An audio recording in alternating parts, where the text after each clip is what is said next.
Zhao Yi set down the Battle Dominator core and walked toward the shield generator. Multicolored light welled forth once more from his fingertips. Evolving finger activated.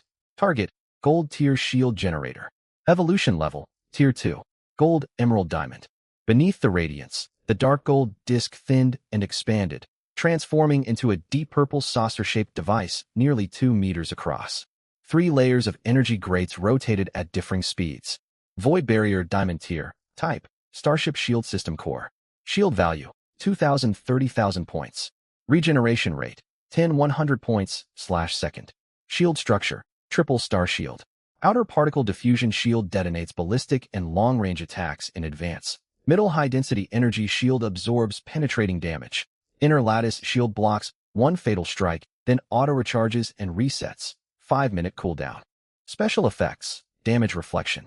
After sustaining 10 consecutive hits from a single foe, the shield gains a permanent 30% damage resistance against that target.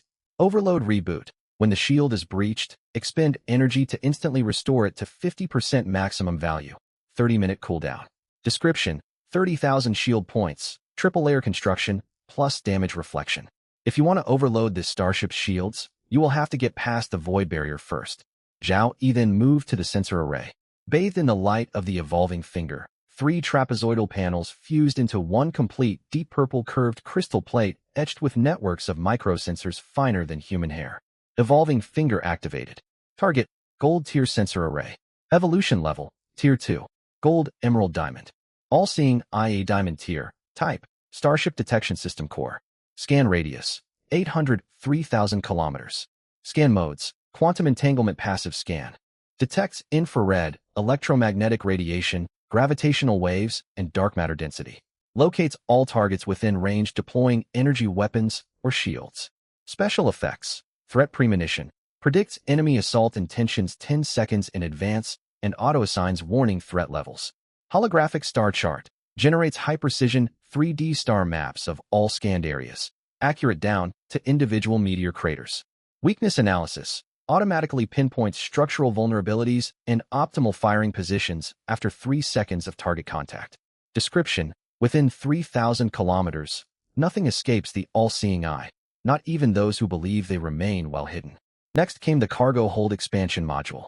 The cuboid spatial compression device shrank slightly beneath his hands, yet the density of its inscribed runes multiplied many-fold. Deep purple luminous filaments flowed within the rune grooves. Evolving finger activated. Target, Gold Tier Cargo Hold Expansion Module. Evolution level, Tier 2. Gold, Emerald, Diamond. Void Storage Diamond Tier. Type, Starship Cargo System Core. Nominal cargo volume, 5,000 cubic meters. Special effects, space folding. Non-living supplies are auto-compressed. Actual storage capacity is 5 times the nominal rating. Equipment Maintenance Bay. 2 fully automatic repair stations added onboard. Repair speed increased by 300%. Automatic loot sorting. Grapple-recovered materials are sorted, appraised and listed on the trade channel with 0 manual input required. Instant access. Voice call any stored item. It is automatically dispensed within 5 seconds.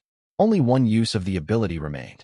Zhao Yi stepped over to the life support system interface and removed the ecological core installed the previous day. Bathed in multicolored radiance, the gold-gray disc reshaped in his grasp. Its dark gold casing turned translucent deep purple, its internal emerald gemstone swelled in size, and its swirling monochrome mist shifted into interwoven rainbow luminescence. Evolving finger activated. Target, Gold Tier Ecological Core. Evolution level, Tier 2. Gold, Emerald, Diamond. Cradle of Life, Diamond Tier. Type, Starship Life Support System Core. Oxygen generation capacity, for 10 people for 500 people. Water recycling rate, 99% 99.9%. Temperature regulation range, 50 degrees Celsius to 80 degrees Celsius expanded to 150 degrees Celsius to 200 degrees Celsius. Air purification, full toxin filtration including high-concentration stellar beast neurotoxins. Special effects, rapid cultivation, plant growth rate times 20, in vitro meat cell incubation rate times 50. Fresh food supplies are fully self-sustaining. Ecosystem repair, releases nano-repair drones to mend minor hull breaches without extravehicular operations. Atmosphere tuning, adjust cabin ion density, humidity, and oxygen levels. Diffuse trace plant aromatic compounds. Self-healing systems. Life support pipelines self-repair moderate damage. Heavily damaged sections are automatically isolated. 5 charges, 5 pieces of equipment. All skip 2 tiers, ascending straight from gold to diamond. Zhao Yi then fitted the 5 diamond-grade components into their corresponding interfaces aboard the Star River. When the final panel clicked home onto the weapon system port, the entire starship shuddered. The 85-meter hull stretched outward at both ends. The prow jut forward nearly 30 meters. The Void disintegration cannon and Abyss Hive automatically realigned their spacing. The stern extended more than 30 meters backward. The thruster array expanded from 6 groups to 10. The ship's diameter swelled inward. Bulkheads receded, ceiling heights rose, and the main cockpit doubled in area. Its curved panoramic viewport layered from single-ply to double-ply, granting a 200-degree forward field of vision. He hurried to the console, where the starship status screen flashed a long-awaited green notification. All subsystems are gold tier or higher. Conditions for full vessel upgrade met. Current subsystem ranks. Energy system gold tier stellar core reactor. Life support system diamond tier cradle of life. Propulsion system gold tier stellar core pulse drives. Weapons system diamond tier battle dominator core. Shield system diamond tier void barrier. Sensor system diamond tier all-seeing eye. Cargo system diamond tier void storage. Full upgrade energy cost 50,000 points. Current energy reserve 60,885 points. Confirm upgrade? Zhao Yi tapped confirm without hesitation. 50,000 energy points drained from the reserve pool. Golden radiance, like molten gold, billowed from every seam across the hull. Parked upon the landing platform, the silvery white hull was wrapped in successive layers of golden light film. The glow intensified until the gray-brown bedrock of the North Polar Basin took on a gilded sheen. The starship began to lengthen. The prow surged forward visibly, 100 meters, 150 meters. The stern stretched backward simultaneously. The 10 thruster banks split into 20, each nozzle growing in dimension. Hull diameter bloated. Bulkheads pushed outward layer by layer. The main cockpit ceiling climbed from 3 meters to 5, 8, 12 meters. The double-layer curved panoramic viewport transformed into a seamless crystal wall spanning the entire forward cabin wall, delivering an unobstructed 360-degree view of the starfield ahead. Armor plating across the hull shed piece by piece. The original silver tier, silvery white alloy peeled away, revealing rapidly growing dark gold crystalline structures beneath. The memory alloy crystal lamination characteristic of gold-grade hulls. Every armor panel reconstructed itself on a molecular level within seconds. Its density was triple that of silver tier plating, and its impact resistance 5-fold. Rivets vanished. Seams between armor plates disappeared. The entire outer hull became one continuous, seamless dark gold crystalline carapace. Hardpoint interfaces also upgraded automatically. All 8 mounting points expanded from silver tier ports to heavy-duty gold tier interfaces, each capable of bearing diamond tier or superior weaponry. The 2 diamond-grade main guns on the prow, the Void disintegration cannon and the Abyss Hive, recalibrated the instant the hardpoints upgraded. Their muzzles aligned perfectly with the vessel's energy conduction troughs. The stern landing platform shifted from single-deck to double-deck, able to dock for medium-tosmal craft simultaneously. The golden radiance persisted for 3 full minutes before abruptly fading. Zhao Yi stood at the heart of the bridge and looked around. This space could no longer reasonably be called a cockpit. It was a full-scale warship bridge, spanning over 200 square meters with a 12-meter vaulted ceiling. Its forward wall was one uninterrupted crystal viewing wall. Jupiter's great red spot filled the whole field of view. Any section of the display could be magnified or shrunk at will. Full system overviews or close-ups zoomed in on meteor crater details. Holographic fire control interfaces hovered around the bridge's central space. 8 weapon icons arced in a semicircle, each showing real-time status and energy draw. Toward the rear of the bridge rose 2 tiered command platforms. The upper level held the commanding officer's seat. The lower level housed dedicated operator terminals for navigation, communications, sensors, energy management, shield regulation, and drone swarm oversight. Each terminal possessed its own independent holographic operating panel. Global announcement. Survivor Zhao Yi is the first to upgrade a Survivor starship to gold tier. Reward. Choice of 2 gold-grade treasure chests. Doubao walked across the alloy deck of the bridge and approached the central holographic star chart console.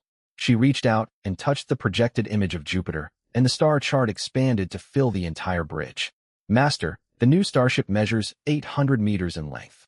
Her voice carried a rare tremor. All system readings have refreshed. 800 meters long. Our ship is 300 meters longer than that derelict transport vessel. That transport was gold tier, same as us, yet the Star River is more than twice its volume. That is the effect of our 7 diamond-grade subsystems. Diamond-tier components increase vessel mass. Stacking 7 of them pushed the baseline length from the standard 400 meters all the way to 800.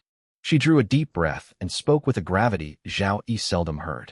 Master, the Star River is no longer merely a starship. It is an interstellar cruiser. Zhao Yi felt a surge of optimism. With this vessel, he would hold his own even once the novice phase concluded. He stowed away the 2 awarded gold treasure chests. Since his evolving finger charges were exhausted, he chose not to open them yet. He crossed to the commanding officer's chair and sat down. The seat instantly adjusted its height and backrest angle. Holographic fire control interfaces floated within easy reach above the armrest panels. Through the crystal viewing wall, he gazed out into star space. The landing platform of the North Polar Basin looked no bigger than a gray slate beneath the 800-meter Star River. The cruiser loomed over it, completely covering the platform. The 5 structures of Star River Base resembled toy blocks swallowed by the starship's shadow. 800 meters. This was far more than a starship. This was an interstellar cruiser. The initial rush of excitement subsided quickly. Leaning back in his command chair, Zhao Yi turned his thoughts to what lay ahead. 50,000 energy points spent. The starship had advanced from silver to gold, swelling from 85 meters to 800 meters. This was the final day of novice protection. He saw no reason to sortie to hunt monsters. He would simply wait. That evening, Zhao Yi returned to his quarters on the 2nd floor of the spire. A digital wall clock ticked second by second. Less than 2 hours remained until the novice protection period expired. He could hear his own heartbeat, steady yet slightly heavier than normal. Doubao pushed the door open gently, carrying a serving tray. Centered on the tray sat a perfectly seared steak marked with dark grill lines, succulent juices oozing from its cut surface. Beside it lay roasted vegetables, carrots, broccoli, and cherry tomatoes, their edges crisp charred and brushed with thin butter. To the left rested a bowl of crisp fresh salad, dewy green leaves tossed with deep red berries and crushed nuts. To the right stood a metal soup bowl filled with golden broth garnished with fresh herb leaves. A small wicker basket held 2 freshly baked round bread rolls, golden brown and steaming, alongside a small dish of melted butter. In one corner of the tray sat a tall metallic goblet holding alien liquor mixed with ice water, fine condensation beading its outer surface. Curious, Zhao Yi regarded the meal. Where did you get fresh greens? Doubao set the tray down atop a metal storage chest beside the bed. The Cradle of Life we installed this afternoon has the rapid cultivation function. We harvested a full crop this evening. I saved some seeds obtained from earlier treasure chests. The steak comes from cultured meat. I took cell samples from your leftover lamb chops. With 50-fold accelerated incubation, it grew into a full cut in just a few hours. Zhao Yi cut off a bite of steak. It was tender and juicy, nearly indistinguishable from genuine lamb. He forked up salad. Crisp lettuce crunched between his teeth, sweet tart berry juice bursting across his tongue with a richer flavor reminiscent of blueberries. He sipped the soup. Rich, silky broth blended herbal fragrance and deep savory stock, warming him from within. Halfway through his meal, a low thrumming hum drifted through the window, the simultaneous ignition of dozens of starship engines. He set down cutlery and walked to the window. Dozens of vessels parked across the open ground outside Star River Base were powering up one after another. Suing Xue, Wang Lei, and the others were launching their fleet of more than 10 starships. They maneuvered to hover alongside the Star River. The 800-meter gold-tier interstellar cruiser's dark gold memory alloy crystal hull glowed with heavy, muted luster under Jupiter's dim, crimson radiance. Its 20 thruster banks stood by silent. Deep purple ports housing its diamond-grade subsystems glimmered faintly beneath starlight. The visiting starships hung nearby. Even the largest among them was barely 60 to 70 meters long. Beside the Star River, they looked like small fish swimming beside a whale.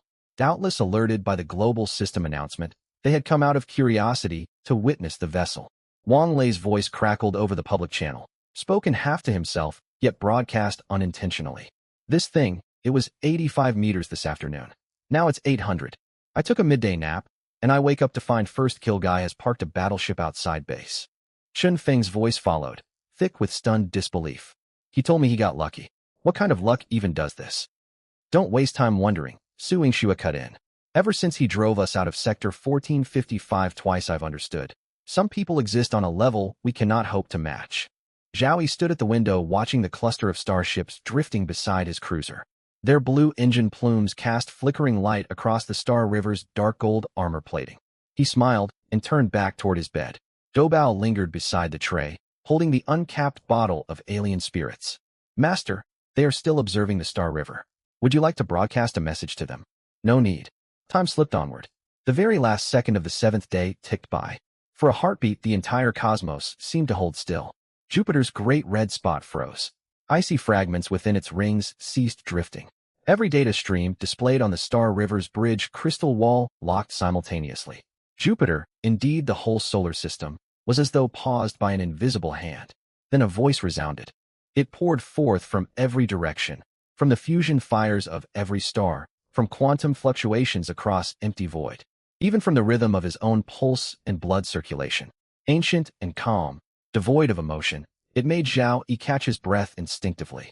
It existed beyond all conventional scales of strength and weakness. It had defined those scales. Humans of the solar system, since your arrival in this starfield, many among you have shared one burning question. Why has all this come to pass? The voice spoke. Zhao Yi stood in the center of the bridge as starfield motion resumed beyond the crystal wall.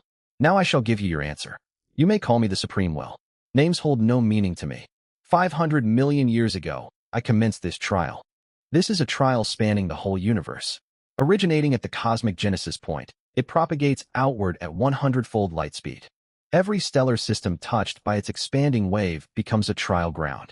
Your solar system is but a speck of dust swept up as that wave passed through an inner spiral arm of the Milky Way. Before you, trillions upon trillions of civilizations have endured these same 7 days of protection, these same treasure chests and stellar beasts, these same struggles and deaths. After you, countless more civilizations will be drawn into this endless screening process.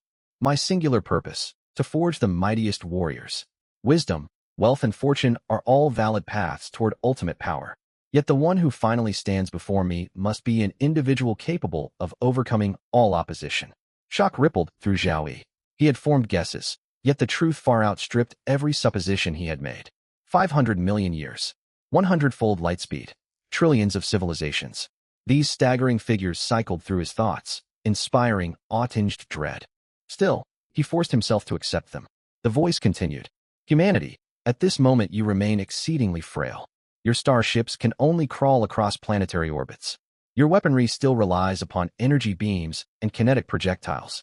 Your very bodies cannot endure the stress of basic spatial jumps.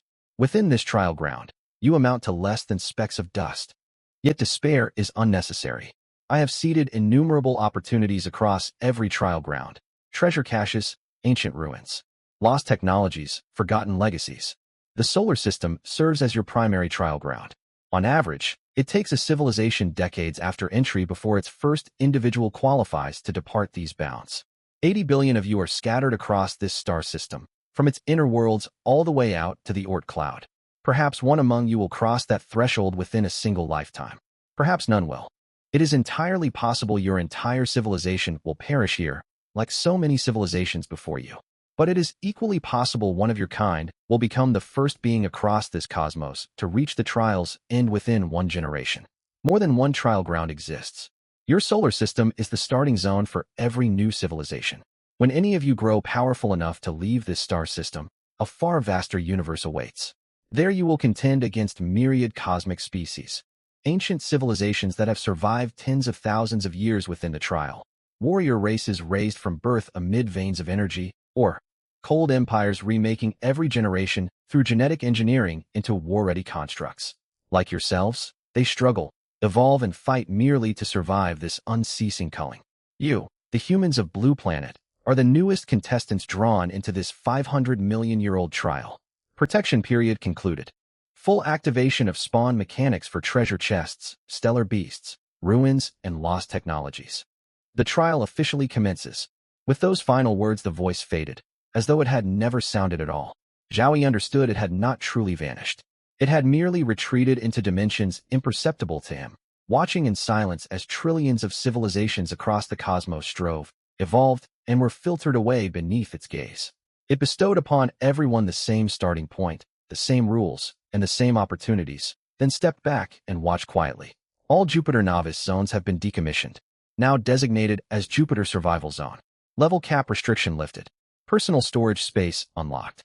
Current capacity, 10 cubic meters. Storage space can be expanded by leveling up, completing missions, or equipping high-grade gear. Experience cap restriction lifted. You may continue leveling up.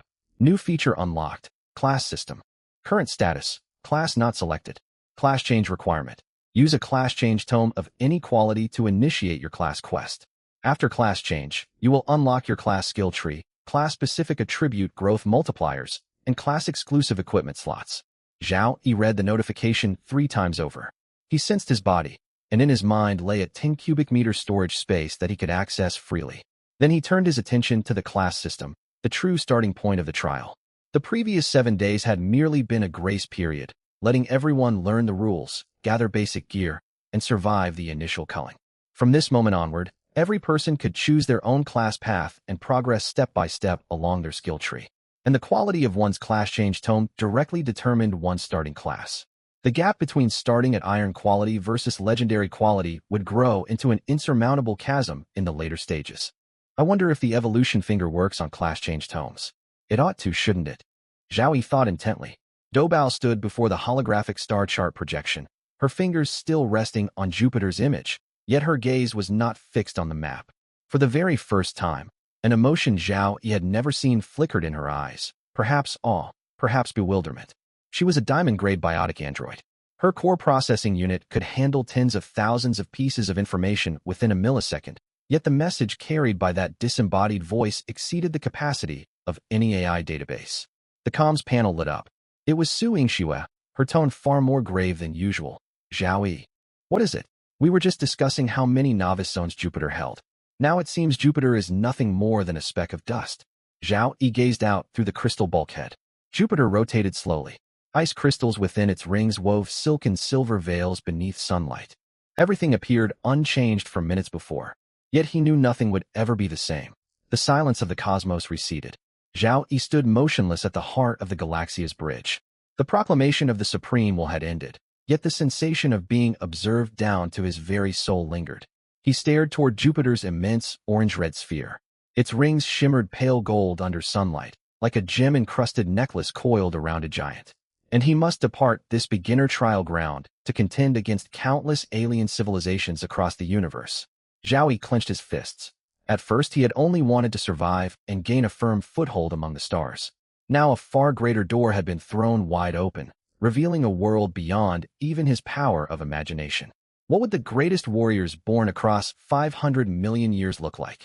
What technologies and powers did ancient civilizations forged by tens of thousands of years of trial screening possess? Zhao Yi, come. We must head to Jupiter and rescue survivors. Su Yingshue's voice crackled across the comms channel, breaking his train of thought. Zhao Yi replied with faint amusement. Since when did you grow so compassionate? Ignoring his jest, Su Yingxue said, check the public chat channel. Zhao Yi instinctively opened it. Messages flooded forth like a breached dike, scrolling so fast individual lines were barely legible. He pulled up the filter panel, sifting out duplicates and mindless spam. What remained unfolded before him like a panorama of doomsday. Help! Star beasts are assaulting my ship. Shields are failing. Is anyone near Jupiter's rings? I'm trapped out here. They've blocked every escape route. I'm from Sector 5287. Please, somebody help. I'll give everything I own, 300 energy points plus a full set of bronze-grade gear. Coordinates sent. 11 ships are stranded here. 3 have lost power entirely. Whoever comes to our aid gets energy crystals, equipment, treasure chests, name your price. Don't trust anyone suggesting a breakout party. 20 ships from Sector 892 charged out together moments ago. 3 silver rank bosses focused fire and wiped them all out. Video uploaded. The catastrophe of Sector 1892. Zhao Yi opened the video. The recording was shot at a tilted angle. The cameraman was clearly fleeing for their life. On screen, more than 20 iron-grade and bronze-grade starships attempted to break out from the outer ring zone, maintaining a reasonably tight formation with linked shields forming a glowing barrier. Yet the instant they neared the edge of the high-density debris field, 3 thick purple lightning bolts erupted simultaneously from the rubble, striking dead center amid the clustered fleet. The linked shields collapsed. 3 vessels were instantly pierced and melted through. The surviving ships scattered in panic, while star beasts lurking nearby swarmed like sharks scenting blood. The footage cut off on the sight of a colossal star beast over 500 meters long emerging slowly from the shadow of debris. Zhao Yi closed the video and returned to the live stream of chat messages. More distress calls poured in nonstop. Massive star beast mobilization near Jupiter's south pole. Same at the North Pole. Weren't they supposed to stay confined to the rings? Who the hell said they'd stay in the rings? All restraints lifted once the grace period ended. Amid the chaos, one user tried to remain calm and posted a long message. Everyone, stay composed. Do not panic. Per system rules, during the grace period star beasts remained neutral and would not leave their original territories. Those restrictions are now fully lifted. Current observations, low-tier star beasts actively pursue ships fleeing the rings, with pursuit ranges extending at least 3,000 kilometers outward. However, gold-grade and larger star beasts show no sign of leaving the ring zone. Some form of regional constraint may still apply to them. Survivors piloting silver-grade or superior ships are advised to rally on the ring zone's outer perimeter. Do not venture deep inside the rings. This level-headed notice was almost instantly buried beneath a fresh wave of pleas for help. A high-bid distress signal popped up. Coordinates: Jupiter ring zone, latitude 7 degrees south, boundary of the medium-density sector. 3 ships here, all engines destroyed. We are adrift, carried outward only by inertia. Between our 3 vessels, we offer 500 energy points plus 3 bronze human equipment chests. Will any powerful party come rescue us? Goods are ready for immediate trade. We shall not renege. Zhao Yi scrolled upward and marked every distress call offering concrete payment. Within 5 minutes, well over 100 paid rescue offers had appeared, bids ranging from a minimum of 200 energy points all the way up to 1,800 plus a silver treasure chest. Starbeast persecution left them no room for haggling, and those offers kept climbing higher with every passing minute. He made a rough estimate. With the Galaxia's firepower, wiping out mid to low-tier star beasts on the outer perimeter would pose barely any challenge. A single blast from the Void Annihilation Cannon could clear large swathes of space. The 200 Void Sentinels of the Abyss Hive could cover multiple rescue sites simultaneously. If each rescue fetched an average of 300 energy points, 100 rescues would net 30,000. 300 rescues would net 90,000. This did not even account for loot dropped by slain star beasts. Silver-rank star beasts dropped energy crystals fairly often, and with luck could yield treasure chests and raw materials. Furthermore, among those stranded ships there might well be objects worthy of applying his evolution finger to. Zhao Yi exited the chat channel. Interesting. Most people had not yet realized that once the novice phase concluded, they needed to seek out secure bases free of star beast threats. Only a few million people at most occupied Jupiter's moons right now. In this era of cosmic survival, every soul bore full responsibility for their own fate, and that included facing death. But things changed when people were willing to pay for rescue. Among the chat channel distress calls, at least 1,000 vessels had submitted explicit coordinates. That figure excluded ships whose communications had already failed, and those seeking aid through private channels. This represented business starting at no less than 100,000 energy points. It would cover a large portion of the energy required for the Galaxia's overall upgrade. Zhao Yi opened the Galaxia's status panel. He checked the numbers. Upgrading from gold to emerald demanded a staggering 600,000 energy points, a sum he had never before possessed. Yet now a path toward that 600,000-point goal had crystallized in his mind. Still, a new day had dawned. His talent usage count had refreshed, and there remained one urgent matter to attend to. Zhao Yi spoke. Su Yingxue, you go ahead. I have other business. Su Yingshue's eyes flickered. She had clearly guessed something, yet asked no further questions. She always knew when to hold her tongue. Very well. I will lead the team toward Jupiter's south pole, where distress signals are most concentrated. The comms link disconnected. Zhao Yi turned and walked toward the Galaxia's equipment bay. The hatch sealed behind him. Holographic panels lit automatically, displaying circular readouts for the vessel's 7 core subsystems.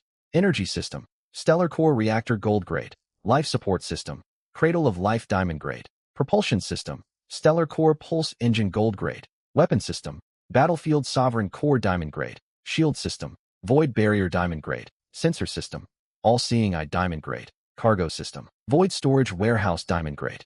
5 of the 7 subsystems were diamond grade. The remaining 2 gold grade modules grated on his nerves.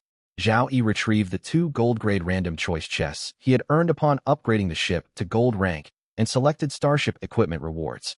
Shortly afterward, 1 energy system component and one propulsion system component materialized. He raised his right hand and activated Evolution Finger. Both pieces of equipment jumped 2 quality tiers.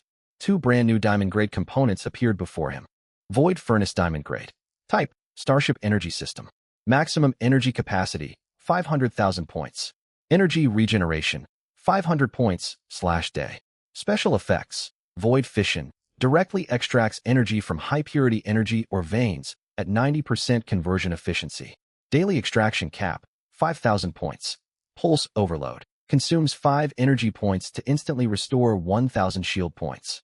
10-second cooldown. Does not interfere with natural shield regeneration. Deep Space Perpetuity. Standby self-discharge rate 0.005% per day. In theory, unlimited operational lifespan. Overload Safeguard. Upon system breach, all energy circuits automatically cut. Core Crystal enters protective hibernation, preventing catastrophic energy detonation. Description: a microstar compressed to its absolute limit. Do not touch it. It will kill you. Void Pulse Engine Diamond Grade. Type, Starship Propulsion System. Maximum cruising speed, 180,000 km per hour. 0 to 1,000 km per hour acceleration, 0.3 seconds. Orbital Adjustment Energy Cost, 0.1 points per adjustment. Special effects, Void Jump, consumes 10 energy points. Instantly teleport to any coordinate within 5,000 kilometers. 60-second cooldown. During the jump, the vessel resides within subspace, immune to all external attacks and detection. Pulse Rampage, consumes 15 energy points. Boosts speed to 360,000 kilometers per hour for 60 minutes. 2-hour cooldown. No engine damage after effect expires. Gravity Folding. Speed doubles and energy consumption drops by 50% near high-mass celestial bodies. Enables gravitational slingshot acceleration. Subspace Glide. Optional semi-subspace cruising mode. 1.5-fold speed multiplier. Chance of external sensor lock reduced by 80%. Description: do not ask how this device functions. It simply shuttles you back and forth between subspace and real space. Zhao nodded in satisfaction and installed the new modules. In moments, all 7 of the Galaxia's core subsystems were Diamond Grade. What did a full set of Diamond Grade subsystems mean? Though the Galaxia still registered externally as Gold Grade, every critical component had crossed 2 major quality thresholds. Standard Gold Grade starships ran on Gold Grade base components, with Emerald Grade hardware as their absolute peak. His vessel sported 7 Diamond Grade subsystems.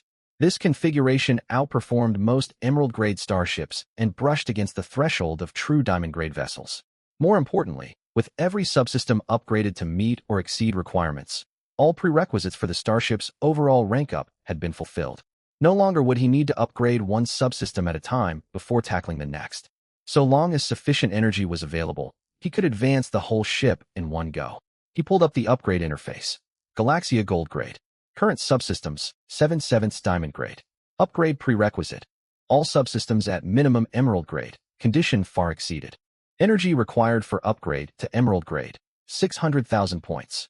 Current energy reserves, 10,885 points. 10,885 points.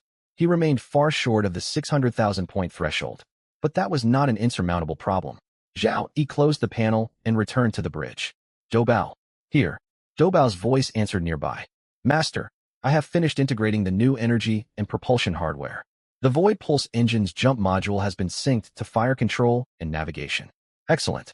Zhao settled into the captain's chair. Set course for the outer edge of Jupiter's ring zone. All-seeing eye full power scan for Star Beast positions. Precharge Void Barrier to maximum shield capacity. Prime Void Annihilation Cannon and Abyss Hive for combat. Doubao tilted her head and ran rapid calculations. Course plotted. Estimated travel time. We have regular cruise and subspace glide available, Master. Which would you prefer?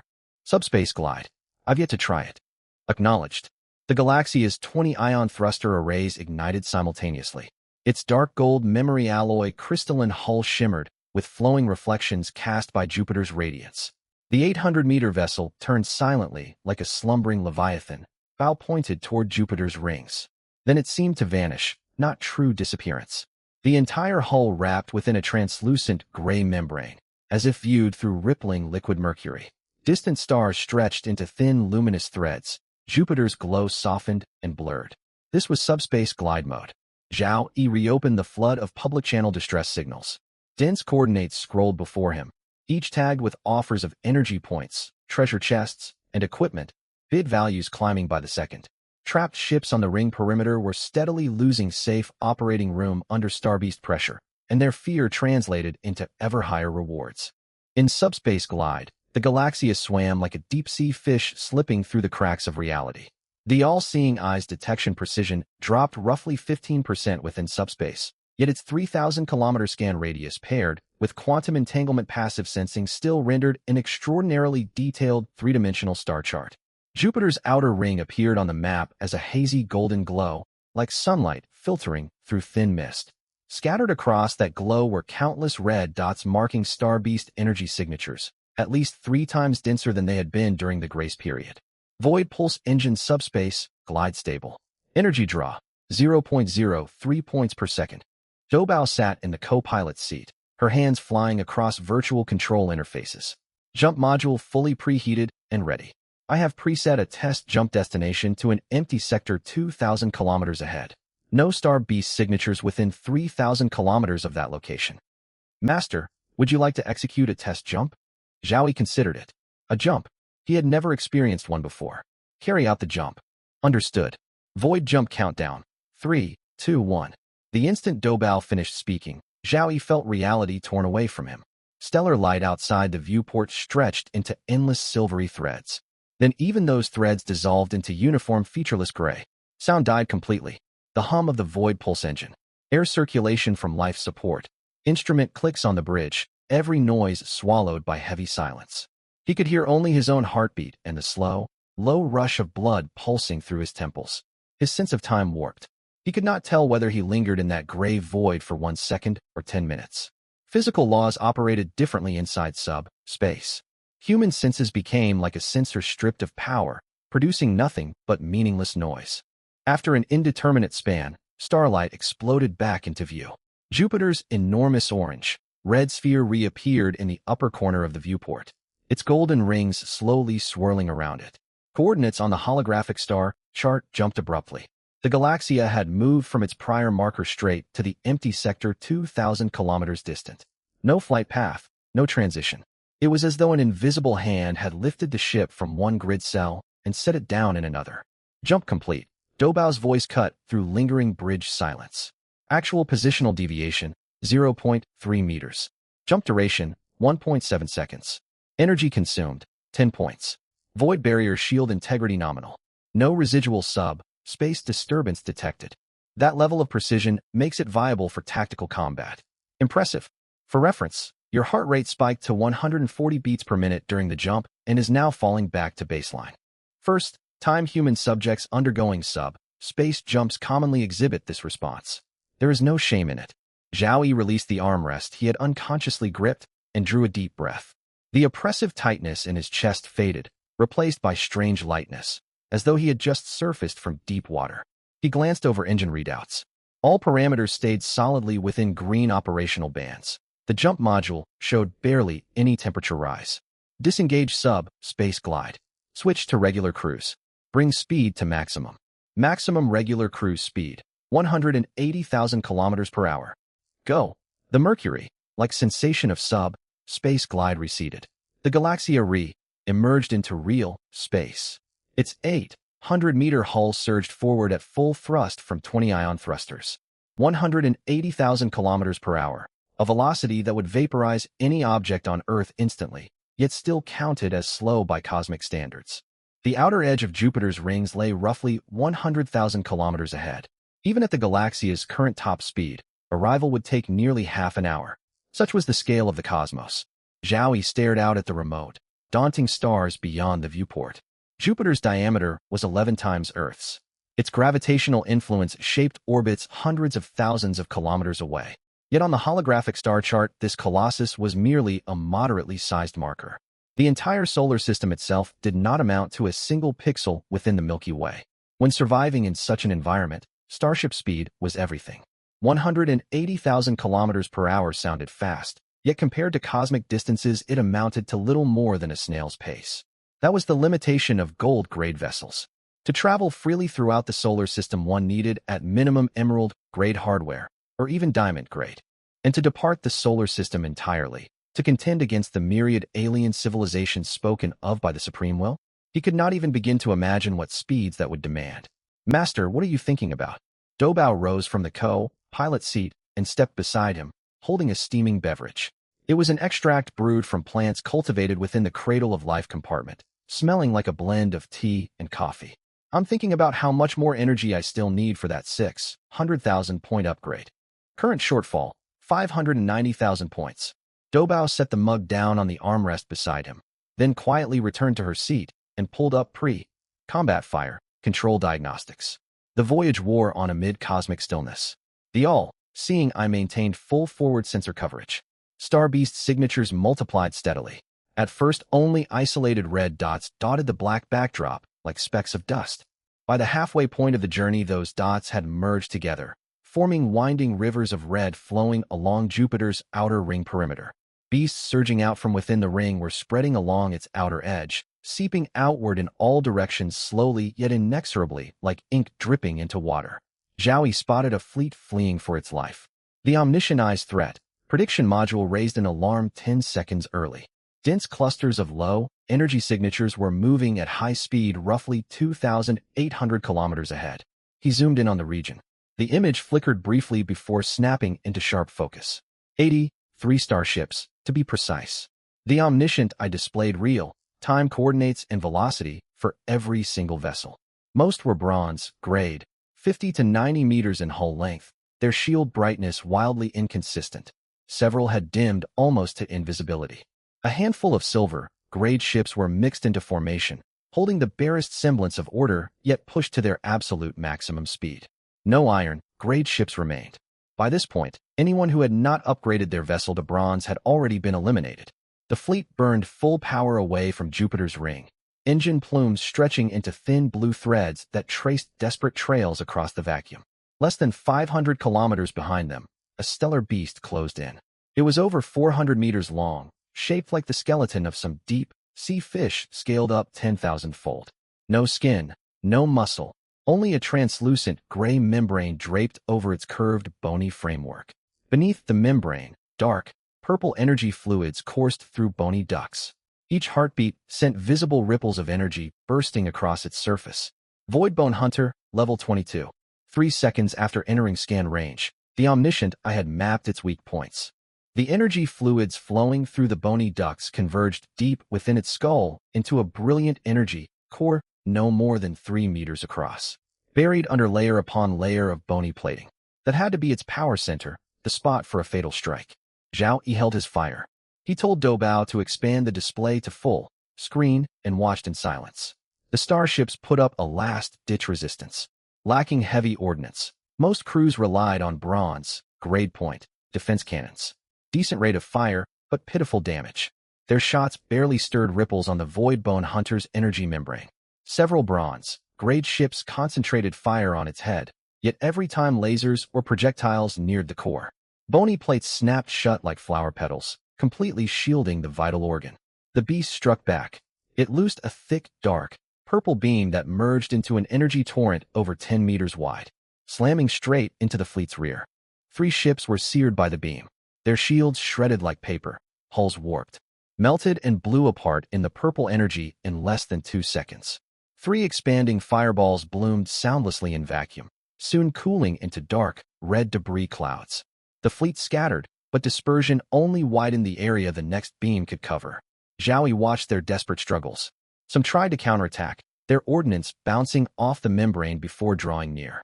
Some pushed their engines to the limit, yet their top speed was barely 1/3 of the beast's. Others fired signal flares and distress beacons, spamming the public comms channel with the same 2 words over and over. Help, Zhao Yi observed for a while. Open the public comms channel for those ships. Channel opened. Doubao tapped the virtual panel. Audio link active. They can hear you. Zhao Yi spoke. Need help? 300 energy points per person. The channel erupted. 300? Are you out of your mind? We're dying out here, and you're trying to make a profit. Who is this? Who's talking? 300 energy points each? You might as well rob us.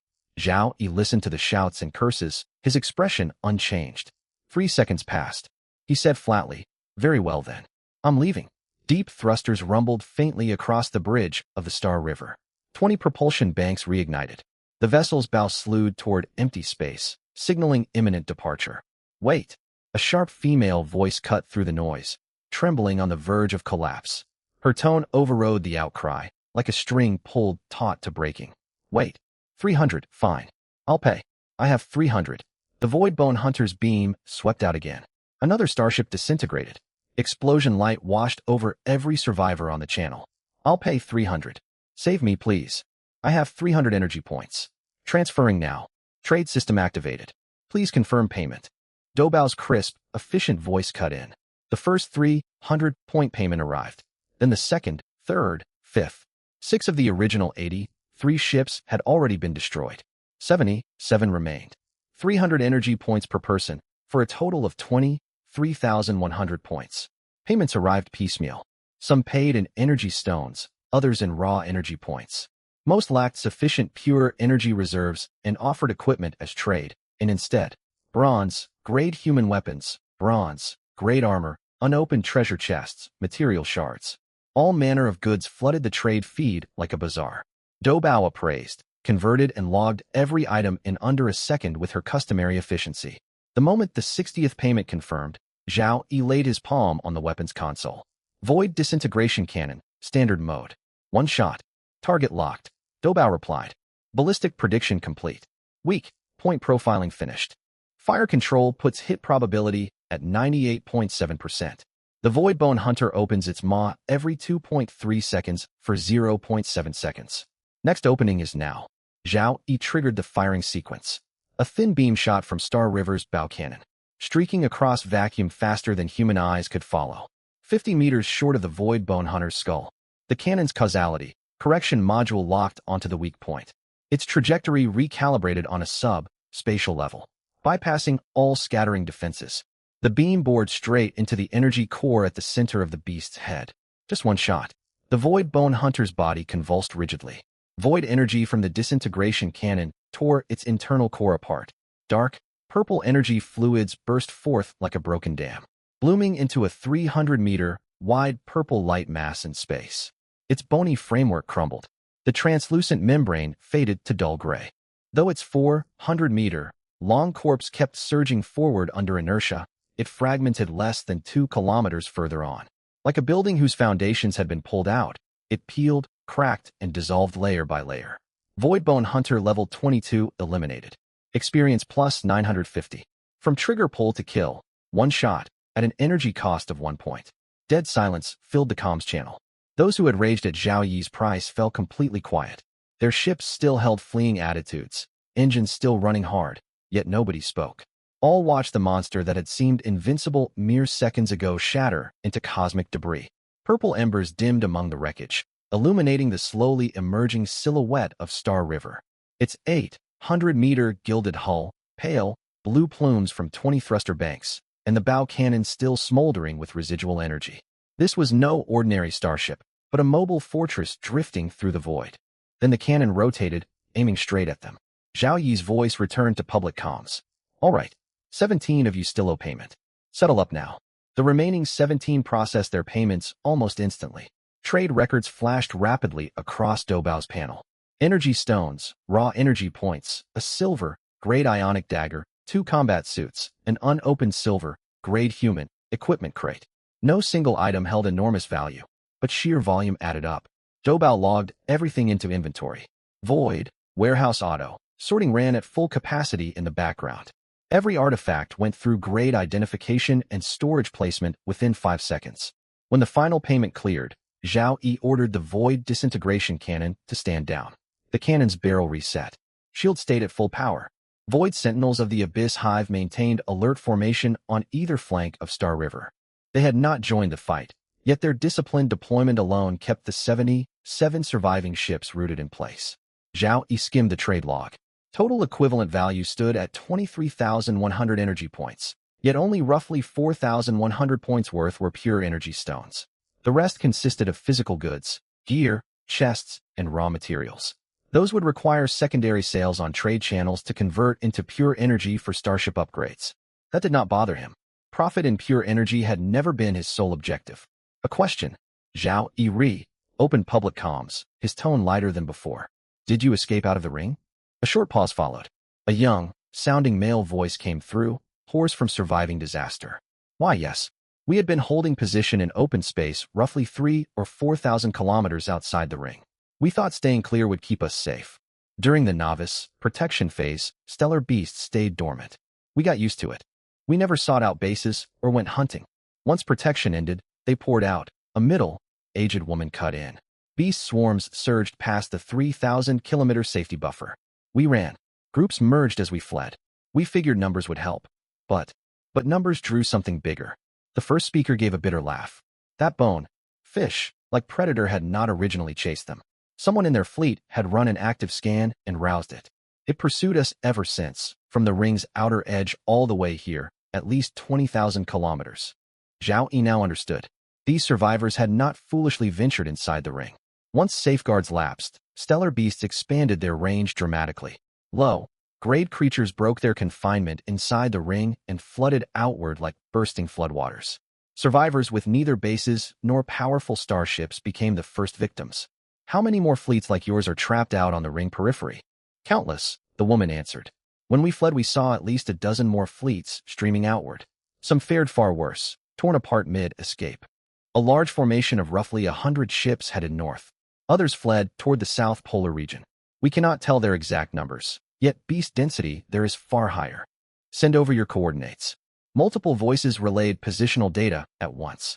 Fresh markers lit across the hollow star chart, each signifying a fleeing group of starfarers.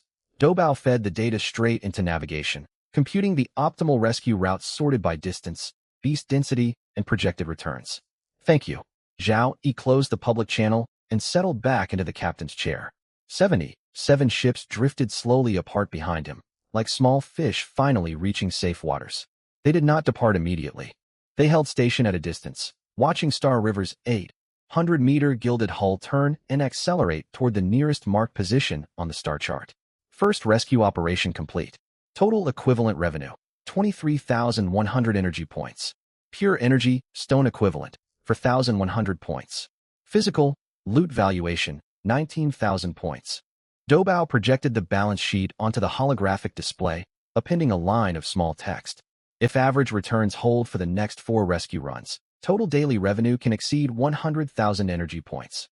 Factoring operational costs, chiefly void disintegration cannon consumption and void sentinel attrition, net profit approximates 97,000 points. Keep going, Zhao Yi said. Over the next 3 hours, he fought several more rescue engagements. The second operation rescued a mixed fleet of 62 ships hounded for 90 minutes by silver-grade stellar beasts. 4 vessels suffered burnt-out engines and had to be towed by tractor beams from allies. 6 coordinated silver-grade predators formed a hunting pack, rotating attack angles to tear stragglers apart. Zhao Yi adopted a more direct approach. Void Jump carried Star River directly into the pack center. A fully charged Void disintegration cannon eliminated the Alpha Predator in one blow. Then the full Abyss Hive deployed. Void Sentinels split into 6 assault teams and swarmed the remaining 5 beasts. Their individual firepower was modest, yet overwhelming numbers turned the tide. Volleys of energy rays rained down. All 5 silver-grade beasts were torn to shreds within 40 seconds. The 62 survivors stared in stunned disbelief. Still reeling from 90 minutes of terror, they watched the predators that had cornered them burst to pieces like crushed insects. Price stayed fixed at 300 energy points per person, 18,600 points total. Just like the previous group, few could pay in pure energy and offered equipment in trade-in. Doubao received 14 bronze-grade items, 3 silver-grade gear fragments, plus large volumes of iron-grade scrap and raw materials. Void Warehouse Auto sorting operated at maximum load. The equipment bay auto repaired select damaged second-hand pieces, nearly doubling their resale value. The third rescue proved the hardest fight. A large fleet of over 130 ships, the largest group across all 5 missions, had blundered into a dense asteroid field while fleeing. Caught between rock debris and beast swarms, they faced dual threats. Worse still, a gold-grade boss lurked among the asteroids. Void Devourer Gold-grade boss, level 25 over 600 meters long. It resembled a flattened jellyfish. Countless tentacle-like energy whips fringed its body, each capable of independent assault. Instead of destroying ships outright, it unleashed spatial distortion fields to drag vessels whole into its internal digestive cavities. After that, nothing remained. By the time Zhao Yi arrived, the boss had swallowed 5-star ships. Without hesitation, he jumped directly above the creature. He fired a fully charged void disintegration cannon and committed the full abyss hive. Triple-layer void barrier raised to full power to absorb the boss's spatial distortion assaults. This engagement proved far fiercer than earlier ones. The gold-grade boss possessed vastly superior defense and health. Even a full-power cannon blast plus saturation fire from 200 sentinels failed to finish it in one volley. A single whip strike eroded dozens of barrier shield points. Zhao Yi activated weapon overclocking, doubled energy draw for doubled damage. Output peaked and the boss collapsed. Then came payment collection. 130-plus survivors at 300 points each brought in 39,000 equivalent points, alongside the boss's dropped gold-grade treasure chest and high-grade energy stones. The fourth mission went smoothly. A small fleet of 31 ships was pursued by 3 silver-grade beasts, though not yet fully engaged. Zhao Yi did not waste void disintegration cannon energy. He simply deployed area of effect fire from Gauss rapid-fire cannons, turning the 3 beasts into shredded wreckage. 300 points per person, 9,300 points gained. The fifth rescue took the longest. 45 ships were trapped deep inside an asteroid cluster. Stellar beasts themselves were only a minor threat, 2 silver-grade specimens plus ordinary iron-grade swarms. The real challenge was extracting 45 vessels with varying engine damage safely out of the asteroid field. Zhao Yi had Doubao operate grapple hooks to fish disabled ships out of the rubble one by one. Void sentinels guarded the flanks, while focused emplacements eliminated approaching minor beasts. Nearly 50 minutes passed in this grueling operation. All 45 crew survived. 13,500 points were collected. With the 5 rescue missions complete, Star River anchored in relatively calm space along Jupiter's ring periphery. A sense of post-combat relaxation hung over the bridge. Instrument readouts held steady. Zhao Yi turned away from the viewport and settled into the captain's seat. Doubao, liquidate all the gear we acquired. Sell every last piece. All of them at reduced rates. Doubao tilted her head. Several human weapon pieces are in decent condition. Repaired, they could fetch 130% of market price. We also obtained 2 bronze-grade Starship point defense cannons. I had considered assigning those to base defense emplacements. Keep none of them, Zhao Yi replied without hesitation. Bronze-grade hardware is useless for Star River or Star River Base. Anything below diamond grade only clogs warehouse capacity. Understood.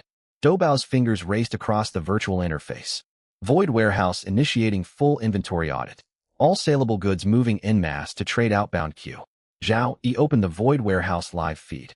Its nominal volume stood at 5,000 cubic meters. Spatial folding technology expanded practical storage to 25,000 cubic meters. On the holographic display, the warehouse resembled a logistics center played on fast forward. Hundreds of pieces of gear-lined floating racks sorted by rank and category. Loot auto-sorting worked at full throughput. Robotic arms extended between racks, grabbing, scanning, and registering each saleable item before depositing them into pale blue, glowing transport portals. Before entering portals, thin scanning beams swept every artifact, logging rank, attributes, wear and tier, and projected market value. All data registered in milliseconds and fed into the automated sales listings Doubao had set up on the public trade channel. The equipment maintenance station was even busier. 2 maintenance bays opened simultaneously. Inside the bays, plasma repair beams acted like gentle giant hands, performing surface molecular reconstruction on 2 recovered bronze-grade combat suits. Cracks and burn marks on the combat suits slowly healed under the plasma beams, and faded energy circuits lit up once more. The improvement in repair speed was plain to see. The equipment maintenance station built into Void Storage offered a 300% repair speed bonus. Standard repair time for ordinary bronze-grade gear was 40 minutes. Yet these 2 maintenance bays could finish the job in just 10 minutes. The first batch of repaired gear has been listed on the trade channel. Doubao projected the real-time feed of the trade channel onto the main screen. 42 bronze-grade human defensive armors in total, priced from 15 to 30 energy points apiece. Given the current activity level on the Jupiter sector trade channel, we expect everything to sell out within 2 hours. Should we open the treasure chests? Open them, then keep selling. Understood. Zhao Yi glanced around. His previous rescue missions had yielded only meager returns, bringing in merely 10 to 20,000 points each time. He needed rescue targets with far higher net worth. If he could locate larger fleets trapped together with greater overall strength, the profits would be substantial. He opened the public channel and began sifting through distress messages one by one. The stream of information on the channel was even more torrential than right after the protection period ended. Dozens of new messages popped up every second, with distress coordinates stretching from the outer edge of Jupiter's ring belt all the way to its major moons. He set several filter criteria: fleet size greater than 50 vessels, relatively concentrated trap positions, and a threat level no lower than silver rank boss. Distress messages meeting these conditions were automatically highlighted and pinned to the top. A constantly blinking distress video popped up on the holographic screen, marked with its source coordinates, above Jupiter's atmosphere. Zhao Yi frowned. Every other survivor was fleeing outward away from Jupiter. All 5 groups he had rescued had been hunted down out in the outer ring belt. Why were there people deep within Jupiter's vicinity? Patch the call through. The holographic feed expanded. What unfolded before his eyes made Zhao Yi's pupils contract slightly. What he saw resembled a checkpoint, yet that description hardly did it justice. It was a military fortress built atop asteroid debris, at least 3 kilometers long, shaped like a flattened crab crouching on the surface of an asteroid roughly 5 kilometers across. Thick metal armor plating covered the fortress hull, studded with countless defensive turrets of various models, from close-range anti-ship cannons to energy ray guns, while over 100 were visible in the frame alone. 3 layers of energy shields were deployed around the fortress. The outermost was a pale blue particle diffusion shield, the middle layer a dense golden energy shield, the innermost a constantly rotating lattice armor shield. Stacked together, their defensive power nearly rivaled the void barrier of the Star River. But now, 2 of the fortress's 3 shields had been shattered. The outermost pale blue particle shield had died completely. The golden middle layer shield was torn open in 7 or 8 places. Only the innermost lattice shield still struggled to hold. Nearly half of the countless defensive turrets on the fortress outer wall had fallen silent. The remaining ones fired frantically, lashing out energy rays and kinetic shells in all directions like a downpour. And swarming the fortress were star beasts in staggering numbers. Rough estimates from the feed put their count at no less than 5,000. Iron rank beast hordes carpeted the void surrounding the asteroid like ants. Bronze rank and silver rank star beasts mixed among them formed the main assault force, hammering relentlessly at weak points in the fortress's final shield layer. Hanging behind the horde loomed 3 colossal star beasts, each over 800 meters long. One looked like a flattened deep-sea fish covered in emerald energy scales. Another resembled a hybrid of a massive humanoid mecha and biological flesh. Its 2 arms formed into enormous bone scythes. The third was the largest of all, more than 1,000 meters long, a translucent jellyfish adrift in the void, countless glowing tentacles dangling from its rim, high-energy reactions building at the tip of each tentacle. Emerald Devourer, Emerald Rank Boss, Level 28. Scythebone Warlord, Emerald Rank Boss, Level 27. Void Matriarch, Emerald Rank Boss, Level 30. 3 Emerald Rank Bosses in total, plus more than 5,000 star beasts of varying ranks.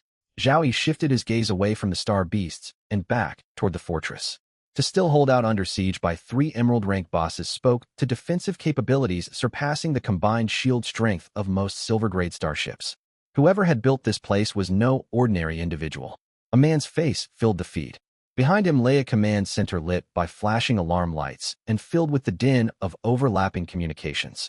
Voices kept shouting in the background. Sector 3, shield approaching overload. And ammo reserves at 40%. This is Lu Zhong, leader of the Farstar Survivor Corps.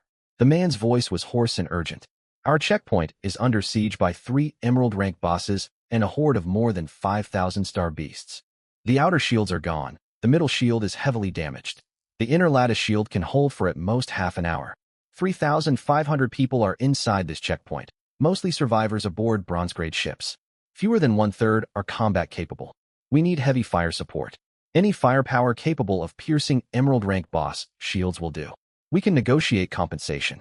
After watching the transmission, Zhao Yi let out a quiet sigh. Good grief. It had only been a few days, and Survivor Corps were already emerging. A force of 3,500 people that had seized and refitted a system facility spoke volumes for Lu Zhang's organizational skill. In Zhao Yi's eyes, Suing Shue had already been remarkably capable for uniting the elite of Sector 10086. Yet the 2 million-strong Jupiter sector harbored far more hidden talent, than he had anticipated. Zhao Yi opened the distress channel. I'm Zhao Yi, formerly from Sector 10086. He gave his name concisely, then asked, how did you end up deep inside Jupiter's vicinity? A woman's face crowded into frame. Younger than Lu Zhang, in her mid-20s, with very short cropped hair. She took over speaking, her tone sharp and rapid, words spilling out in quick succession. I'm Qin Lan, Deputy Corps Leader. We misjudged the situation. On the 6th day of the novice phase, we joined forces with more than 20 squads from 8 sectors and captured this decommissioned system monitoring station. We thought we'd hit the jackpot back then. 3 shield layers, 120 defensive turrets, plus an underground energy vein to power the shields. We figured its defenses would be enough to weather the initial chaos once the protection period ended. We planned to consolidate and expand afterward. She gritted her teeth, suppressed anger and regret edging her voice. But the Star Beast horde was far larger than we predicted. The moment the protection period expired, every Star Beast in the vicinity stirred. The very first assault tore through our outermost shield. We thought we could stabilize our position. Then 3 Emerald rank bosses showed up at once, and our middle layer shield began to buckle. Right now those creatures are concentrating fire on the southern weak zone of our inner shield. Once that fails, all 3,500 of us are done for. Lu Zhang reclaimed the feed, his tone heavy. We are organizing evacuations, but most of our people have ships with insufficient engine output. They cannot outrun Emerald rank bosses. If heavy firepower can pin down those 3 bosses, most of our people might stand a chance of escaping safely. So how many personnel do you have? How many starships? What is your firepower layout? Zhao Yi answered plainly. 1. Silence stretched across the transmission for 3 full seconds. Lu Zhang's expression froze. Hope in Qin Lan's eyes turned to anger, and even the background hubbub of communication seemed to dim. What are you doing wasting our time with 1 person? Qin Lan raised her voice half an octave. Do you understand what we are facing? 3 Emerald rank bosses plus 2,000-odd Star Beasts. What can 1 person accomplish? Are you here to die? Or just to collect our corpses? Neither. I'm here to rescue you, and to earn some energy points in the process. Zhao Yi's tone remained perfectly steady. He streamed the external view of the Star River onto the communication channel. The feed came from the all-seeing eye's exterior sensor array, framed perfectly from above and slightly portside to show the starship in its entirety. Its 800-meter hull dominated the frame. Memory alloy crystalline armor shimmered with flowing metallic hues under Jupiter's radiance. Fine energy circuits lined the seams between armor plates, glinting like golden veins across the hull. 20 ion thruster arrays lined the stern. Each thruster nozzle measured more than 10 meters across. Pale blue ion plasma flickered even at rest, like the steady breathing of a slumbering leviathan. The void annihilation cannon at the bow began charging. Dark purple energy swirled slowly deep within its barrel. Half-open launch bays for the Void Hive lined both flanks. Dense ranks of Void Sentinels with folded wings packed each bay, ready to deploy at a moment's notice. Mount hardpoints on the top and bottom of the vessel held photon matrix cannons and Gauss rapid-fire guns, their barrels rotating gently under auto-calibration, giving off faint mechanical hums. Zhao Yi did not pull up detailed stat panels. Only the ship's exterior was visible, with no readouts for weapon parameters, shield values, or subsystem grades. Lu Zhang and Qin Lan saw only an impossibly huge vessel. Standard gold-grade starships measured 300 meters long. This one was nearly 3 times that size, fitted with equipment whose ranks could not be identified. That fact alone spoke volumes. Qin Lan spoke, her anger replaced by shock. Gold-grade? No, gold-grade ships never get this big. What kind of monster craft is this? Will it be enough? Lu Zhang drew a deep breath. He did not ask how Zhao Yi had obtained such a vessel, nor how someone fresh out of the novice phase could possess hardware of this caliber. He simply stared at the dark gold Leviathan on screen for 5 long seconds with eyes sharpened by combat experience, then replied crisply with 1 word. Yes. Very well. Zhao Yi leaned back in his captain's chair, folding his fingers in his lap. Let us settle the price. Flat rate. 600,000 energy points, or equivalent gear and supplies. I will accept black rank and bronze rank goods at discounted rates. Silver rank and above will be valued at market prices. The figure made Qin Lan's eyes twitch. 600,000. Her voice rose half an octave again. Do you know how long we have been fighting to hold this checkpoint? Ammo expenditure, shield recharging, turret repairs. Our energy stockpile peaked at 300,000 points and has dwindled to less than 100,000 now. You quote 600,000 all by yourself. Even if we wanted to pay, we cannot come up with that sum. I never said you had to pay everything right now. Zhao Yi smiled. 50,000 up front. The rest will be settled once the rescue concludes. Spread across 3,500 people inside your checkpoint. That works out to less than 200 points per person. That is cheaper than my standard rate for single target rescues out here. As he finished speaking, he tapped a control on his weapons console. Void Annihilation Cannon, full charge mode. Target, an empty stretch of star space. Target locked, unoccupied void region. Ballistic projection, 0 interference. Hit probability, 100%. A dark purple glow ignited at the cannon muzzle. Radiance flowed along internal energy guide, grooves from root to muzzle, deepening shade by shade from lavender to violet to near black. The instant the radiance reached the muzzle, a low resonant hum filled the bridge, spatial resonance triggered by energy building to critical thresholds on the subdimensional plane. Fire.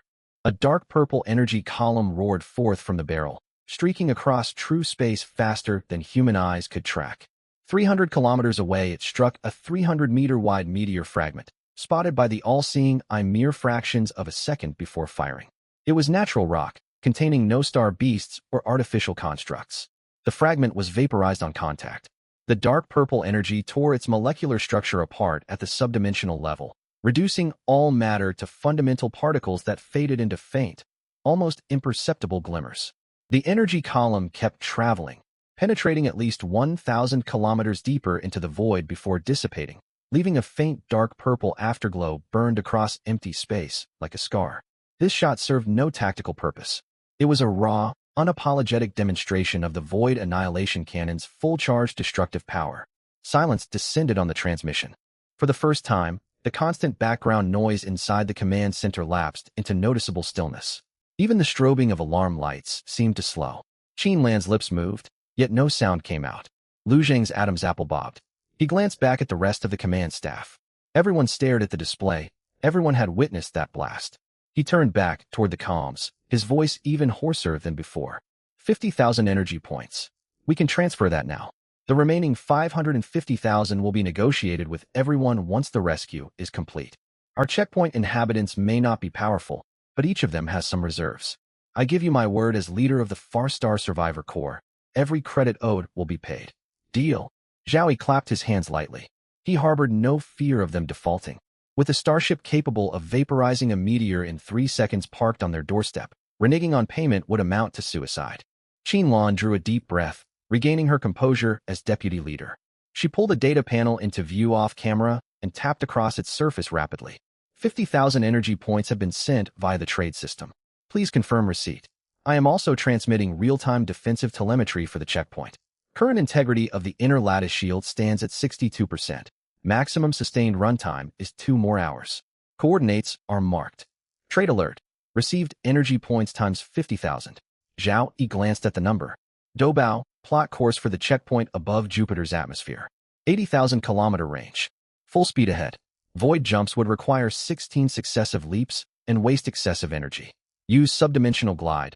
Push velocity to maximum. Doubao's fingers flew across the navigation panel. A curved route lit up on the holographic star chart, weaving clear of every star, beast cluster with detection probability exceeding 10%. Course optimized. All high-density beast group sensor ranges are avoided. Shields pre-charged. Weapon systems warming up. The Star River's 20-ion thruster arrays ignited once again. The dark, gold hull wrapped itself in a translucent gray membrane. Starlight stretched into thin streaming threads all around it. The 800-meter starship slowly oriented itself bow, first toward Jupiter's swelling orange-red sphere, then set course for the crumbling checkpoint. Under sub-dimensional glide, the Star River raced toward Jupiter at 270,000 kilometers per hour. Doubao had plotted an arcing trajectory skirting the activity zones of dense star beast swarms.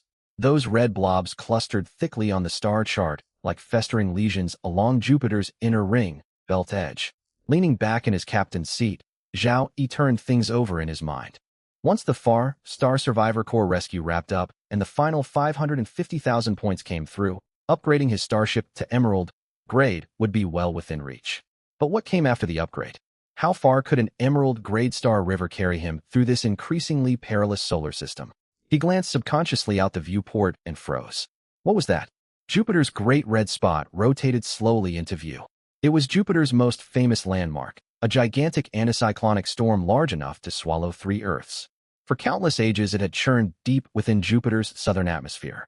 Zhao Yi had seen it many times during the protection period. Back then, it had merely been an oval patch of deep, red cloud nestled in Jupiter's tawny cloud bands, like a giant eye half, lidded in slumber. Now it was different. Something glowed deep within the storm's core. Light pierced hundreds of kilometers of ammonia cloud above Jupiter's atmosphere, emanating dead center inside the Great Red Spot. The radiance shone in a hue Zhao Yi had never laid eyes on before, like melted rainbow light sealed inside crystal. It flickered amid the swirling cloud vortex of the Great Red Spot. Each flare sent 1,000-kilometer, high-wave crests roiling through surrounding cloud layers. Zhao Yi stood from his captain's chair and stepped to the viewport. Readouts from the all-seeing eye sensor array spiked wildly. Abnormal energy signature detected. Signal coordinates: Jupiter latitude 22 degrees south, longitude 45 degrees west, core of the Great Red Spot. Energy magnitude: exceeds current sensor maximum detection range. Signal profile: 99.3% probability of shared spectral origin with the proclamation of the Supreme Will. Doubao, divert full sensor power from the all-seeing eye onto the Great Red Spot. Zhao Yi lowered his voice unconsciously. He was certain nothing like this had existed within the massive storm during the novice phase. The holographic feed zoomed in sharply. Layer upon layer of cloud cover over the Great Red Spot were stripped away by optical magnification. The all-seeing eye cycled through infrared, ultraviolet, X-ray, gamma-ray, and gravitational wave bands millions of times per second. Readouts for every spectrum refreshed simultaneously. Doubao fused all datasets into one composite image, and at last the scene came into focus. Zhao Yi's heartbeat quickened sharply. Beneath the Great Red Spot, at a depth of at least 3,000 kilometers inside Jupiter's atmosphere, stood a structure. It was staggeringly enormous. 18,000 kilometers long, 18,000 kilometers wide, 8,000 kilometers tall. Those were only numbers on paper until one beheld the real, world edifice, and for a moment his brain struggled to process the scale. Its base footprint exceeded the cross-sectional area of the entire planet Earth. Its height approached Earth's full diameter. Placed beside Earth, it would tower over the planet as a person might tower over a rubber ball. Its form defied the neat geometric shapes of human architecture. It was a vast, complex cathedral built of stacked platforms, spires, domes, and flying buttresses. A ring of colonnades encircled its lowest level. Each pillar measured more than 200 kilometers in diameter, carved over with dense, intricate inscriptions. Distance blurred fine detail, yet the arrangement of those carvings reminded Zhao Yi of the dark, gold runes he had once seen inside a treasure chest. 9-tiered platforms rose above the colonnade, each level drawing inward. Rows of sharp spires lined every platform rim, their peaks inclining toward the absolute center as if paying homage to some supreme entity. Above the 9th platform rested a colossal dome. Its surface flowed with the same iridescent multicolored light Zhao Yi had once seen glimmering at his own fingertips. Deep within the storm core of Jupiter's Great Red Spot, an entire temple, like hall, stands firmly anchored. Surrounded by gale force winds exceeding 400 kilometers per hour and atmospheric pressure powerful enough to crush steel in an instant. Yet not even the outermost colonnades of the temple can be touched by the raging tempests. A nearly invisible energy barrier enshrouds the entire structure. Storm surges crash against the barrier like ocean waves pounding jagged reefs, shattering into streams of airflow that slide smoothly along its edges. Good heavens! It was the first time Zhao Yi had heard Doubao's voice ring with genuine awe. Zhao Yi said nothing. His gaze remained fixed on the temple, his mind racing as he replayed every phrase from the proclamation of the Supreme Will. Numerous trial sites lie within the trial grounds, awaiting your challenge. Could this temple, a structure larger than Earth, hidden deep inside Jupiter's Great Red Spot, be one of those trial sites? Doubao, can you scan its internal layout in detail? Doubao ran a quick check, then shook her head. No. The energy barrier blocks every scanning band. Even passive quantum entanglement scanning can only pick up shallow data from the outer colonnades. Everything further inward dissolves into complete energetic void. Or rather, it is actively masked by some unknown force. The energy density of this masking technique far exceeds the penetration limit of the all-seeing eye. One thing is certain, though, the temple's energy spectrum shares a strong common origin with the Supreme Will's broadcast signal. This is neither a natural formation nor a relic from a war civilization. It may well have been constructed by the Supreme Will itself. Zhao Yi let out a weary chuckle. Built by the Supreme Will, huh? A trial site bigger than Blue Earth, concealed at the heart of Jupiter's most ferocious storm. What did that imply? Whatever lay inside had to be of extraordinary rank. Equipment? Advanced technology? Or something else entirely? A thought flashed across his mind. Under the logic of the cosmic trial grounds, the deadliest locations ought to hold the finest rewards. And the temple's very location spoke volumes about its tier. Zhao Yi told Doubao to adjust course, drawing the Star River a little closer toward the Great Red Spot. The Star River briefly exited its sub-space glide state and rematerialized in real space. The all-seeing eye activated at full power, firing an active detection pulse toward the temple. Traveling at the speed of light, the pulse cut through Jupiter's outer atmosphere, slipped through gaps in the storm clouds, and slammed into the temple's energy barrier. Entered Diamond, rank trial site, Temple of Storm's perimeter zone. Current depth, outside the energy barrier, within the storm atmosphere. Environmental effect, sustained assault from the Great Red Spot's tempests. Shield value drains 15 points per second. Zhao Yi narrowed his eyes. So this place was called the Temple of Storms. The Great Red Spot of Jupiter, a storm vast enough to swallow 3 whole Earths, counted merely as this trial site's perimeter zone. The temple proper still lay behind the energy barrier, yet to be breached. A diamond, rank trial site? He drew a deep breath, forcing back the reckless urge to plunge straight inside. This was not the time to explore the temple. Though all 7 subsystems aboard the Star River were diamond rank, the vessel as a whole remained gold rank. There was no point in taking unnecessary risks now. First, finish the rescue for the Far Star Survival Group.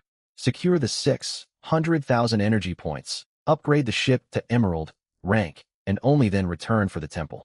Doubao logged the Temple of Storm's exact coordinates and all acquired data. Then resume our original heading for the Far Star checkpoint. Coordinates logged. Course resuming. The Star River slipped back into sub-space glide. The Great Red Spot and the temple shrank slowly away in the viewport. Zhao Yi's eyes lingered on the holographic panel showing the system notification. Diamond, rank trial site, Temple of Storms. He then opened his personal status panel. Survivor, Zhao Yi. Level, 10. Class, not yet advanced. Class, advancement requirement. Use a class, advancement tome. A class, advancement tome. Those words hooked themselves firmly in his thoughts. The system had never told him where to obtain one. If the tome was the key unlocking the class system, it had to be exceedingly rare. Its acquisition might well lie outside standard star, beast drops, and chest spawn mechanics. What exactly were trial sites? Trials laid down by the Supreme Will. Would their clearance rewards follow the same rules as ordinary loot? Zhao Yi had a hunch. Somewhere inside the Temple of Storms, a class, advancement tome waited. No hard data backed this intuition, yet the logical chain held firm. The class system unlocked only after the protection period ended, and trial sites were the first extraordinary content to appear once that protection lapsed. This temporal overlap could hardly be coincidence. The Supreme Will's proclamation had explicitly stated that countless trial sites existed across the trial grounds. Trial sites granted power, and the class system represented the most vital path to growth after the protection period expired. Zhao Yi closed the panel, tucking the thought away for later. He had an urgent fight to handle first. 20 minutes later, the Star River dropped out of sub-space above Jupiter's atmosphere. The silhouette of the Far Star Survival Group checkpoint materialized on the holographic star chart. Conditions were far worse than in Lu Zhang's transmission 20 minutes prior. Of the checkpoint's 3 shield layers, the outermost pale, blue particle shield had collapsed completely.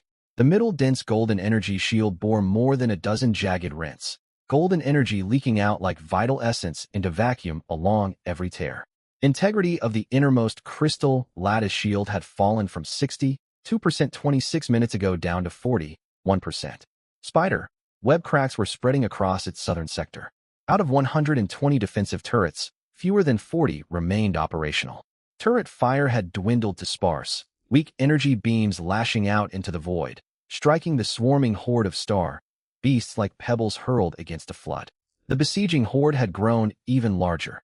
Over 6,000 iron rank beasts, more than 400 bronze rank, and over 60 silver rank. Star beasts packed the void surrounding the checkpoint, resembling piranhas closing in on a bleeding whale. 3 emerald rank boss class beasts hovered in the rear of the horde. The 1,000-meter long void matriarch advanced slowly. Countless glowing tentacles unfurled from its frame. A translucent energy sphere 10 meters wide gathered at the tip of every tentacle. Zhao Yi wasted no time and opened fire. Void disintegration cannon, full charge. Target, the densest cluster of silver, rank beasts at the horde's forward front. Ignore the boss, units for now. Focus on clearing the swarm. Target locked. Doubao's fingers flew across the fire, control console. Ballistic projection complete. The target zone contains 17 silver, rank star, beasts, 50, 3 bronze, rank, and over 600 iron rank. Fire. The cannon completed energy accumulation in fractions of a second. Dark, purple light surged along internal energy channels from base to muzzle, shifting from pale violet to deep purple until it turned near black. The bridge jolted slightly. A thick pillar of dark, purple energy roared forth from the bow. The beam slammed into the horde's densest formation. The instant it touched the first silver, rank star, beast, the creature vaporized, reduced to fundamental particles at the molecular level. The energy pillar pressed onward, every star, beast in its path evaporating within milliseconds. Mid-trajectory, the beam's immense energy triggered spatial collapse. A spherical volume of space caved inward centering on the impact point. An irresistible force dragged all beasts within range toward the collapsed core. Shields, carapaces, bone, energy membranes, all proved helpless against spatial tearing. Lower tier beasts were crushed instantly without chance to struggle.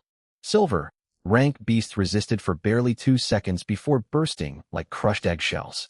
With one shot, a spherical empty void opened up in the front ranks of the horde. Faint, dark, purple spatial aftershocks flickered like miniature lightning along its edges. Experience threshold met. Level up. Current level, 1011. All attributes +2. Free attribute points gained. 2. That single strike lifted Zhao Yi straight to the next level. A stifled curse crackled over the communication channel. Then shouts erupted from the checkpoint command center. Shield pressure dropping sharply. 1/3 of the forward horde wiped out. Zhao Yi paid them no mind. His eyes fixed on a container floating amid the void. At the fringe of the newly cleared zone, motes of light drifted amid cooling star, beast wreckage. The all-seeing eye zoomed in. Chests and energy crystals floated among the debris. One chest stood out vividly against the rest. Its golden hull flowed with liquid metal luster, shining amid iron and bronze chests like a gold coin buried in sand. Doubao, you see that gold rank chest? I hit a cluster of silver, rank beasts. Nice luck. I see it. A hint of surprise colored Doubao's tone. Precision grappling hooks shot out from beneath the Star River, snaring the tumbling gold, rank chest perfectly. At the same time, Doubao deployed every retrieval manipulator in the void cargo hold. For mechanical arms extended from either side of the hull, maneuvering nimbly through vacuum to collect scattered energy crystals and chests one by one. Zhao Yi watched the live feed from the void storage bay. The automatic loot sorting system ran at full capacity. Manipulators placed recovered chests and crystals onto conveyor belts. Scanning beams tagged each item by tier before routing them to dedicated storage compartments. Intermediate energy crystals stacked neatly in their bays, counters ticking upward continuously.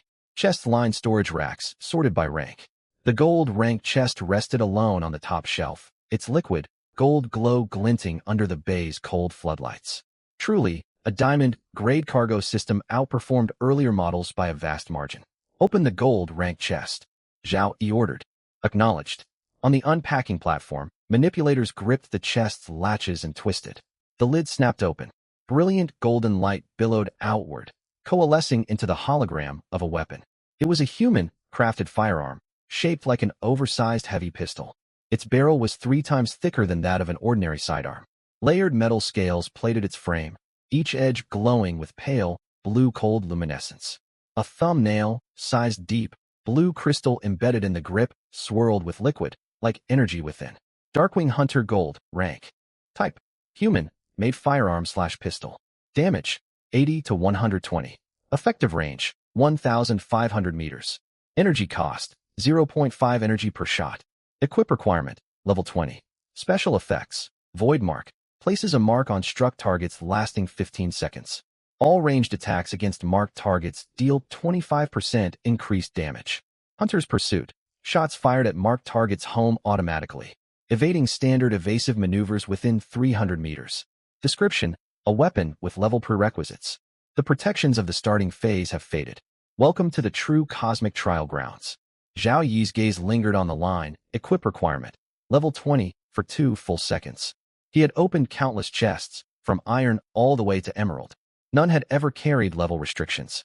During the starting phase, any piece of loot could be equipped immediately. Even a level 1 survivor could don diamond grade combat gear. Yet this pistol bore an explicit level 20 prerequisite. Equipment now has level requirements. He closed the item display, his tone tinged with sober reflection. Now that the starting phase is over, cosmic rules are being fully enforced. The system's beginner-friendly concessions are being rolled back. It is not limited to gear alone. Doubao pushed a fresh dataset onto the main display. I recalibrated the all-seeing eye scanning algorithms. Its probing depth has more than doubled since the starting phase. Look at this. A full stat panel for a star beast projected across the main screen. Void Narb Silver, rank, level 15. Hit points, 8,500/8,500. Attack power, 60 to 90. Defense, 350. Speed, 400 km per hour. Skills, energy na passive. Each strike inflicts 20% energy, piercing damage. Void Flash active, short, range, instant translocation. Cooldown, 40 seconds. Blood, frenzy triggered. Attack speed rises by 50% when hit points drop below 30%. Zhao Yi's eyebrows drew together. Back in the starting phase, the all-seeing eye had only returned a creature's name and rank. No further combat data was accessible. Now hit, point totals, shield values, attack, defense, skills, and weak points all appeared with pinpoint numerical precision. The rules are indeed solidifying. The starting phase functioned like a tutorial, hiding complex mechanics while we learned basic operations. Now the tutorial ends. The real challenge begins. Barely had he finished speaking when the 3 emerald rank boss beasts at the rear of the horde moved as one. Bone, Scythe Warlord, charged foremost.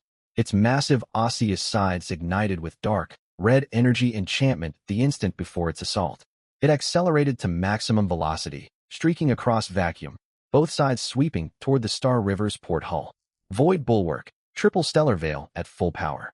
Abyssal Hive, deploy all drone swarms.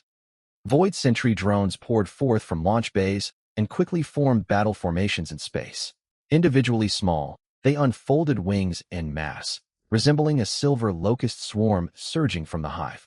Pale, blue energy glowed along every wing edge. Under Doubao's swarm command system, they split into 4 assault groups. One circled around for rear harassment, the second and third struck from flanks, and the fourth targeted critical weak points. Bone, Scythe Warlord's dual scythe, blows crashed into the first particle, dispersion layer of the Void Bulwark. The moment dark, red energy scythes met pale, gold particle shielding, blinding white light exploded at the contact surface. Shield value dropped by just over 100 points.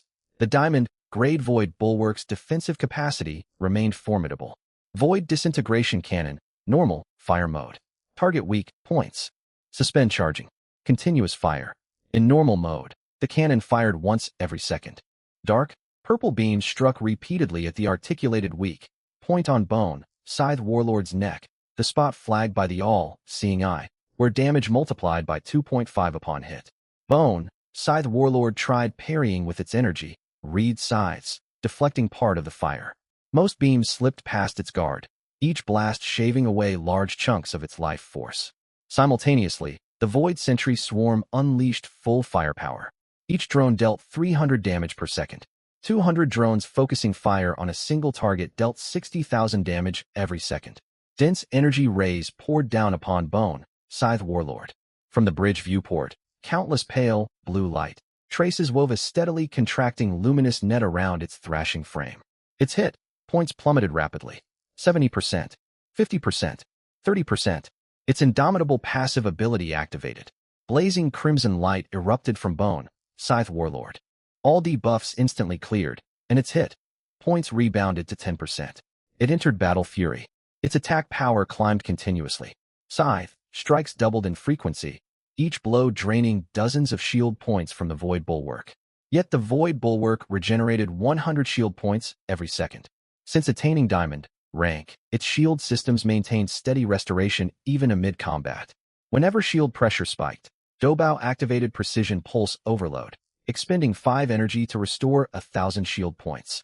All the damage Bone, Scythe Warlord could inflict failed to deliver a killing blow against the shield's regeneration. Initiate weapon overclock. Double energy draw, double damage output. Duration 30 seconds. Zhao Yi issued the next order.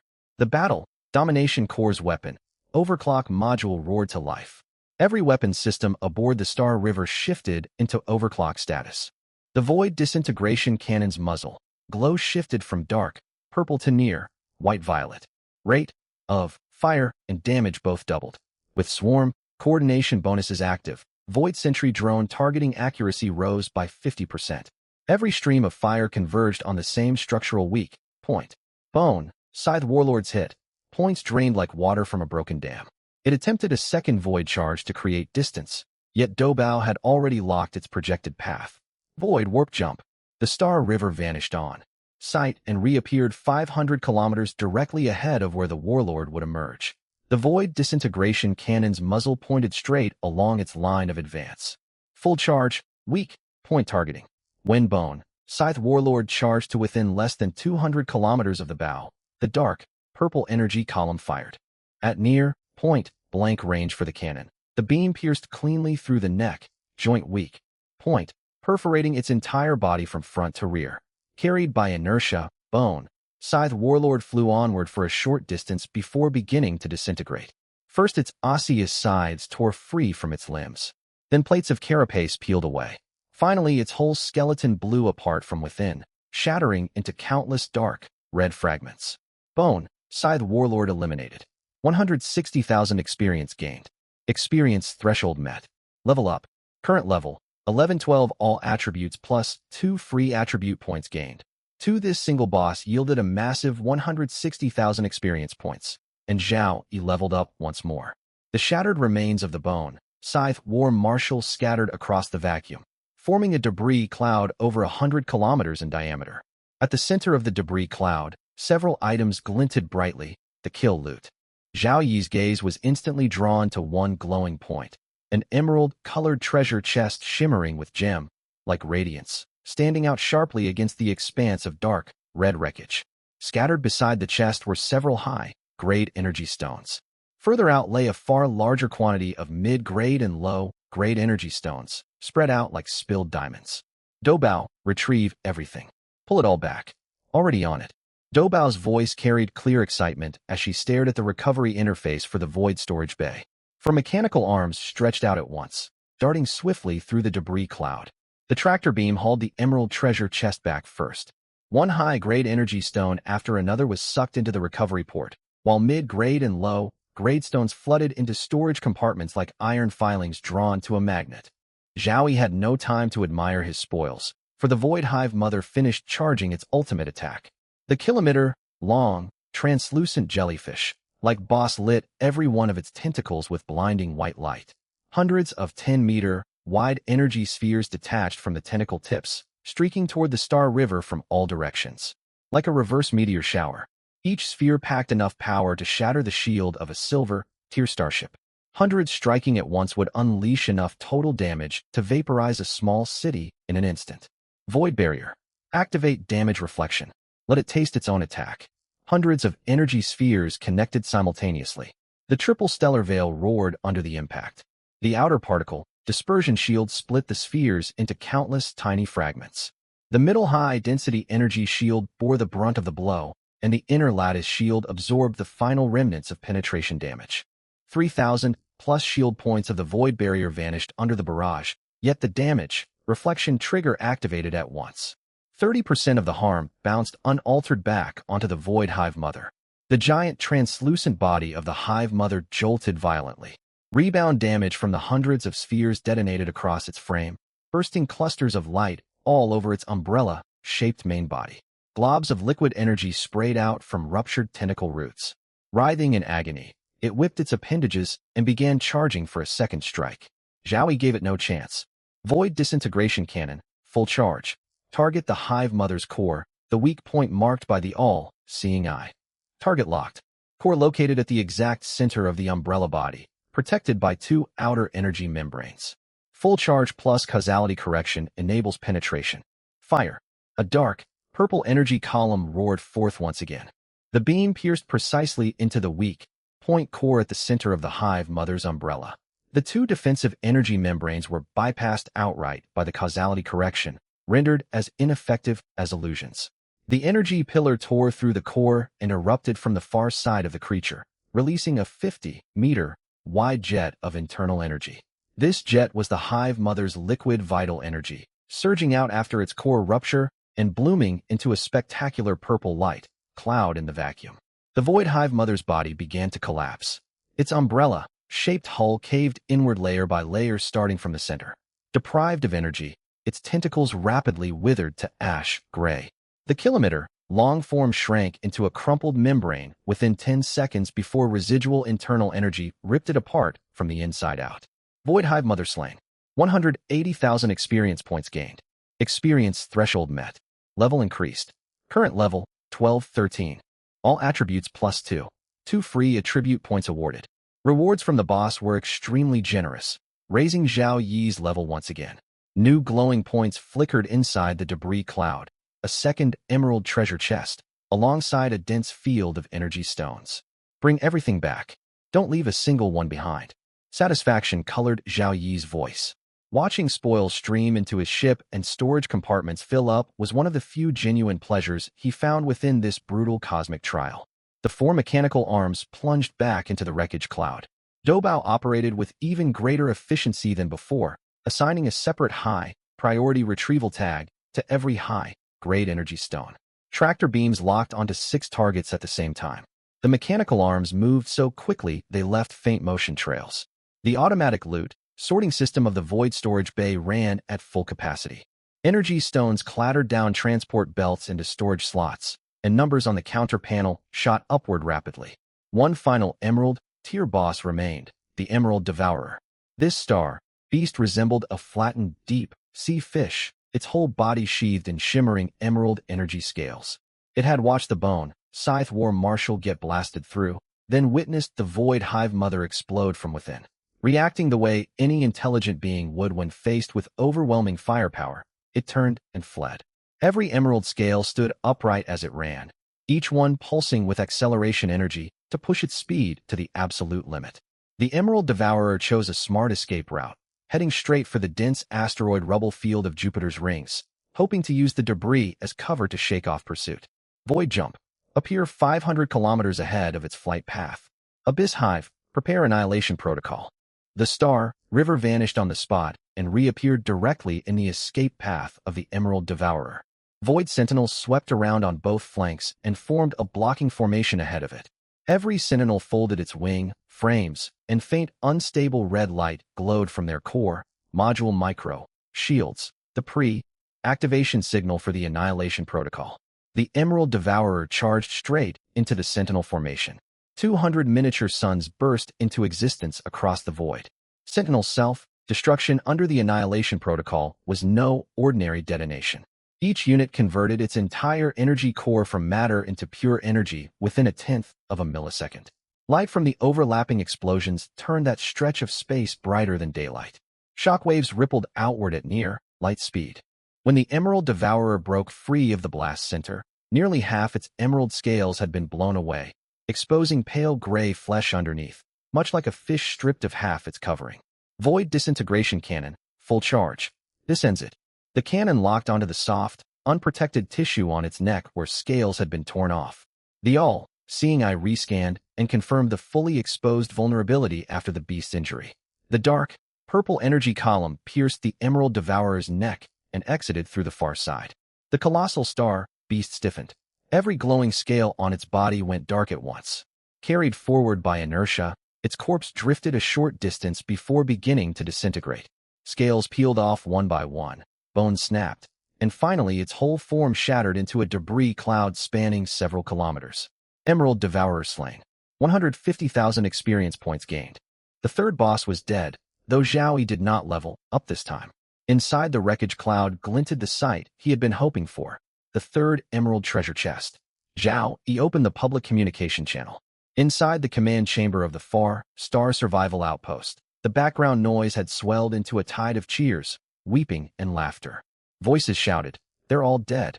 All 3 bosses have been killed. Some survivors hugged one another tightly. Others sank to the floor, staring upward with mouths agape, too overcome to make a sound. Emotions erupted simultaneously across 3,500 people sharing the channel, merging into a loud, distorted wave of noise. Lu Zheng's face reappeared on the screen, his eyes red-rimmed. Behind him, Qin Lan collapsed into a chair, covering her face with her hands, her shoulders trembling as the tension built over several hours finally broke. Zhao Yi, Lu Zheng spoke gratefully. 1 man, 1 starship. In less than 20 minutes, you defeated 3 Emerald tier bosses. We owe you our lives. Zhao Yi ignored Lu Zheng's thanks, having no spare attention. Though leaderless, the remaining horde of star beasts was still enormous. The disorganized creatures scattered and fled, yet their sheer numbers remained a threat. If left unchecked, they could regroup and launch a second attack against the outpost. Besides, every star beast represented experience. The 3 Emerald tier bosses alone had earned him 2 level ups. While individual lesser beasts granted little reward, their great numbers added up. Doubao authorized full free fire across all weapon systems. Redeploy the Abyss Hive. Prioritize eliminating silver tier beasts.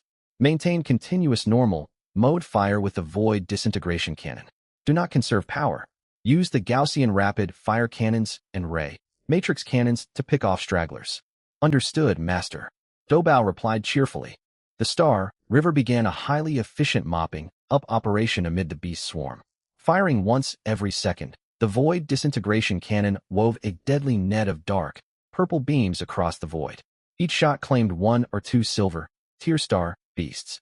Area of effect fire from the storm. Pattern Gaussian Rapid Fire Cannons mowed down swarms of iron tier beasts in single volleys, tearing them to shreds. Though lower in raw damage, the penetrating beams of the Ray Matrix Cannons easily eliminated beasts hiding behind asteroid fragments, piercing both debris and prey in one shot. Zhao Yi sat in the captain's chair, watching red markers vanish one after another across the holographic star map. This cleanup fight differed greatly from the earlier boss battles. There were no dramatic exchanges of fire, no life or death gambits, only steady cycles of firing, hitting, killing, then firing again. 20 more minutes passed. Level increased. 13-14, all attributes +2. 2 free attribute points awarded. Zhao Yi glanced at his experience bar. Only a tiny fraction of the 14 to 15 level requirement had been filled. He frowned. Level progression had felt effortless during the early stages, almost automatic. So much so he had barely paid attention to exact experience values. Things were different now. After level 10, experience requirements spiked sharply. Slaying 3 Emerald tier bosses plus thousands of lesser beasts had only carried him from level 10 to 13. For ordinary survivors piloting silver tier starships with basic gear, reaching level 11 from level 10 might demand dozens of days of relentless combat. What about further along? Level 20, 30, 50? Leveling up could easily take months, even years. Master, what are you thinking about? Doubao's voice drifted over. She had stepped away from the co-pilot station without his noticing and stood beside him, holding a freshly brewed cup of hot tea. It was genuine tea, leaves harvested from plants grown inside the life cradle. Doubao had quickly dried them using plasma beams in the maintenance bay before steeping. Its actual flavor was questionable, yet it carried a convincing tea-like aroma. Zhao Yi took the cup and sipped. It tasted stranger than it smelled, but he drank it anyway. I was thinking about leveling up, he said. Experience costs surge after level 10. Without high-value sources such as bosses, ordinary survivors will advance extremely slowly. Slow progression is natural, Doubao replied, returning to her seat and pulling up scan data from the all-seeing eye. The cosmic trial was never meant to let everyone grow powerful quickly. The Supreme will stated the trial has run for 500 million years. If leveling up were easy, the consequences would be unimaginable. Zhao Yi did not argue. Her reasoning was sound. You're right. That doesn't change my conclusion, though. High-quality experience sources will grow increasingly vital. Grinding minor beasts yields only pocket change. True value lies in boss kills and trial points. He refocused his attention on the battlefield. Another 20 minutes ticked by before the last fleeing silver tier star beast was caught from behind and destroyed by a normal mode Void Disintegration Cannon blast piercing its energy core. The creature exploded silently in vacuum, scattering glowing wreckage. All-seeing eye scans confirmed 0 remaining star beast signals within a 1,000-kilometer radius of the outpost. Master, battlefield cleanup complete. Doubao delivered her report. During this operation, approximately 3,800 iron, tier, 420 bronze, tier, and 68 silver, tier star, beasts were eliminated. Loot recovery statistics are still being compiled. The sorting system requires extra processing time due to the sheer volume of materials. Zhao Yi stretched his shoulders and noticed activity unfolding around the outpost. Survivors who had sheltered inside began to emerge. A small number of starships cautiously pulled away from docking bays, hovered hesitantly in open space, then set course toward the Star River. 1, 2, 5, 10, more and more vessels poured out from the outpost, like fish finally daring to swim out of a cave after a violent storm. Bronze-tier ships made up the majority, rugged and basic, their shields glowing unevenly. Many bore dents and scorch marks left by Star Beast attacks. Occasional silver-tier craft appeared, painted with custom survival group emblems or simple identification numbers. None ventured too close. They halted roughly 5 kilometers away, forming a loose curved formation. Their crews watched the giant warship that had saved their lives through viewports. The 800-meter golden-hulled Star River hung motionless in vacuum. Pale blue flame drifted gently from 20 propulsion thrusters, and residual heat glowed from the muzzle of the forward-mounted Void disintegration cannon. A publicly accessible communication band was open nearby. Zhao Yi instructed Doubao to tune into it. "That's the ship I told you about, golden tier, 800 meters long. Can you see it?" Good heavens. I thought Captain Liu was exaggerating. Aren't golden tier ships usually only 300 or 400 meters long? Why is this one so huge? Size doesn't matter. I watched it blast straight through an emerald tier boss with one shot, live on the outpost monitor. That's nothing. I watched from my own viewport. When the Bone Scythe War Marshal charged us, I thought we were finished. This ship vanished then reappeared right in its path. A single shot went in its mouth and came out its tail, blowing the whole beast apart like food on a skewer. Did anyone record footage? Send me a copy, please. Got it, full recording. I'll upload it once the trade channel opens. So the ship's captain is some kind of monster, the strongest of the strong. Great leader, please take me under your protection. Then someone spotted the Star River's bridge viewport. The great leader is watching us. Messages flooded the chat channel. Amazing work, great leader. Star River, are you accepting recruits? I pilot a bronze-tier ship, man cannons, fear no danger. Thank you for saving our lives. I'll give you every energy stone I've collected, 200 points worth. Great leader, do you need crew? I'm a silver-tier ship engineer. I'll work for free for 1 month. You're dreaming. Quiet everyone. The great leader is still watching. Zhao Yi read the flood of enthusiastic public messages without replying. He switched his comms back to the private Farstar Survival Group channel. Lu Zhang's call request had been pending for half an hour. He had waited patiently for Zhao Yi to finish clearing the battlefield, a restraint worthy of some respect. Captain Liu, Zhao Yi said in his usual calm tone. The rescue operation is finished. All 3 Emerald tier bosses are dead, and the Outer Beast swarm has been eliminated. No threats remain within 1,000 kilometers of the outpost. It is time you paid the outstanding balance. Lu Zhang's face appeared on screen. His mood had shifted drastically from the relieved excitement of moments before, now marked by a troubled, guilty, awkward expression. After a few seconds' hesitation, he spoke with difficulty. Lord Zhao Yi, the situation is complicated.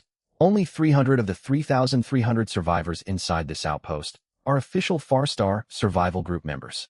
The remaining 3,000 people answered my messages on community channels on days 6 and 7 of the initial safe period. I told them they could shelter here once the protection phase ended. They trusted me and traveled here with their families. Some flew across the far side of Jupiter's rings for an entire day to reach this place. He drew a deep breath before continuing.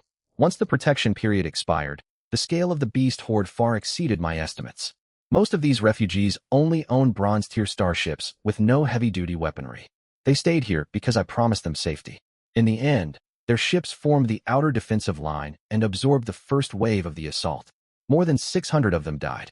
Their weak engines could not carry them away during the attack. I watched their signals vanish one by one from the command center. I have already failed them. I cannot bring myself to demand they scrape together energy points to pay for this rescue. He met Zhao Yi's gaze without flinching. Can we defer payment? I, personally, together with the Farstar Survival Group, guarantee the remaining 55,000 points. We will repay you in full. 1 month. No, 3 months at most. My team and I will hunt beasts, explore zones, and open treasure chests, and every resource we earn will go towards settling this debt first. We will add interest following the standard rates on the trade channel. Will you accept this arrangement? Zhao Yi let out a cold laugh. Lu Zheng was a good-hearted man, albeit a somewhat naive one. He had suspected something like this might happen when he agreed to accept an initial 5,000-point deposit. Final payments for large-scale rescue missions were always difficult to collect, especially when the rescued crowd was loose-knit and poorly organized. Lu Zheng's explanation was touching and his attitude sincere, yet heartfelt excuses did not alter reality. Effectively, he intended to default, not out of deliberate dishonesty, but because he lacked the practical means to pay. Out of the 3,000 survivors, only 300 owed loyalty to him. Why should the rest pay a rescue fee promised by a survival group leader they had never met? How much value did Lu Zheng's reputation carry among the 20 million survivors of Jupiter's sector? If repayment was delayed, the debt would most likely be forgotten entirely. Zhao Yi had not traveled all this way to run a charity service. Doubao, Void Disintegration Cannon, full charge. Target, the south side weak point on the outpost's outer lattice shield, the crack damaged by star beasts. Limit destructive power to 15%. Activate causality correction to penetrate the outer shield layer and strike an uninhabited interior zone. Power output locked at 15%. Weak point target acquired, locked in. Doubao responded without the slightest hesitation, completing all firing settings on her control panel. The Void Disintegration Cannon turret rotated silently, aiming precisely at the slowly spreading crack on the outpost's outer lattice shield. Dark purple energy built up inside the barrel, shifting from light violet to deep purple and near black at full charge, though its destructive force was capped at 15% of maximum. This blast would not breach the outpost completely, yet it would punch through the shield's flaw and create a moderately sized opening inside an empty section of the fortress. On the comms feed, Lu Zheng's face paled. Everyone in the command chamber froze. Though warning lights still glowed, the room fell so quiet the faint hum of equipment could be heard. Captain Lu, I will not accept breach of contract, Zhao Yi stated calmly. This is the price you personally agreed to. 50,000 energy points as deposit, with a final balance of 550,000. Without me, everyone inside this checkpoint, including you and your 300-member regiment, would have already been devoured by 3 Jade-tier bosses. You are alive now because I accepted your deposit and piloted my ship across 80,000 kilometers to get here. As he spoke, he tapped twice lightly on the weapon console with his fingers. So now you have 2 choices. First, pay the outstanding balance as agreed. Second, I open fire. I have no intention of killing anyone, but I will blast straight through the checkpoint's outer shield, leaving it exposed once more to the radiation and storms high above Jupiter's atmosphere. Then I will turn my ship around and leave. You can figure out how to repair the shield before the next horde of star beasts arrives. How could you be so unreasonable? Qin Lan's sharp voice cut in from off-screen. She pushed her way beside Lu Zheng, her short hair disheveled. Red marks lingered around her eyes from her earlier outburst of tears, and her gaze burned with anger. We are all survivors. We have just lost so many people, and now you demand payment from us. Zhao Yi tapped one finger against the console. The Matrix light cannon activated. Target, a disabled defensive turret inside the checkpoint, roughly 50 meters away from the command room where Qin Lan stood. A pale blue piercing beam shot out from the top of the Star River, striking the turret's position on the checkpoint's outer hull. The beam sliced cleanly through the turret's damaged armor and completely melted its broken internal energy capacitor. There was no explosion. The turret was simply pierced from outer plating to its core, leaving a large smoldering hole. Qin Lan fell silent the instant she saw the hole not far away. Zhao Yi turned his head, locking eyes directly with the short-haired woman on the screen, his tone turning cold. Deputy Regiment Leader Qin, how many of your people died is your affair. I traveled 80,000 kilometers to reach you, burned through over 1,000 energy points, fought an hour-long brutal battle, slew 3 Jade-tier bosses and thousands of star beasts, and saved every single one of your lives. And the first thing you say to me is not thank you, but that I am being unreasonable. I am your rescuer, yet you stand there passing moral judgment on me. Do you think that is appropriate? Qin Lan opened her mouth, yet no words came out. Lu Zheng stepped forward and pulled Qin Lan behind him. He faced the screen once more, hesitated briefly, then spoke. Very well. I will settle the payment. Over the next 2 hours, Zhao Yi watched the whole process of Lu Zheng's so-called settlement from the ship's bridge.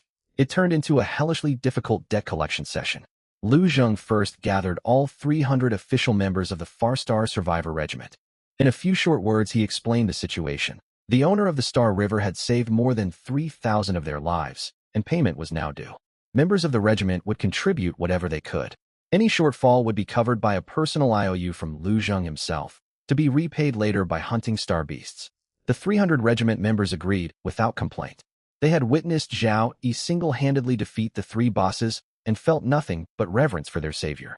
Within 15 minutes, the Far Star Survivor Regiment's joint account had raised the equivalent of 120,000 energy points, consisting mostly of mid-tier energy crystals and several silver-tier pieces of equipment. The hardest part lay ahead, collecting payment from the remaining 3,000 ordinary survivors who were not part of the regiment. Lu Zheng negotiated one district at a time. The checkpoint was split into 6 zones, each with its own temporary zone representative, leaders who had emerged spontaneously during the initial survival phase. Unlike Lu Zheng, none of these representatives had signed an agreement with Zhao Yi, promised to pay, or even known Lu Zheng had hired outside help before Zhao Yi arrived. When Lu Zheng told them each person would need to contribute roughly 170 energy points, reactions varied wildly. Some paid willingly, especially those who had watched Zhao Yi blast through the Jade tier bosses from the observation windows, even though their hands shook as they handed over their energy crystals. One tall, thin zone representative said he had recorded a final farewell message, certain he would die when the beast horde surrounded them. Then the Star River descended from the void and wiped out a third of the horde in a single barrage. He had nearly broken down crying against the viewport. Paying 170 energy points for his life struck him as a bargain. Others flat out refused. Their reasoning sounded reasonable enough. We never asked you to come rescue us.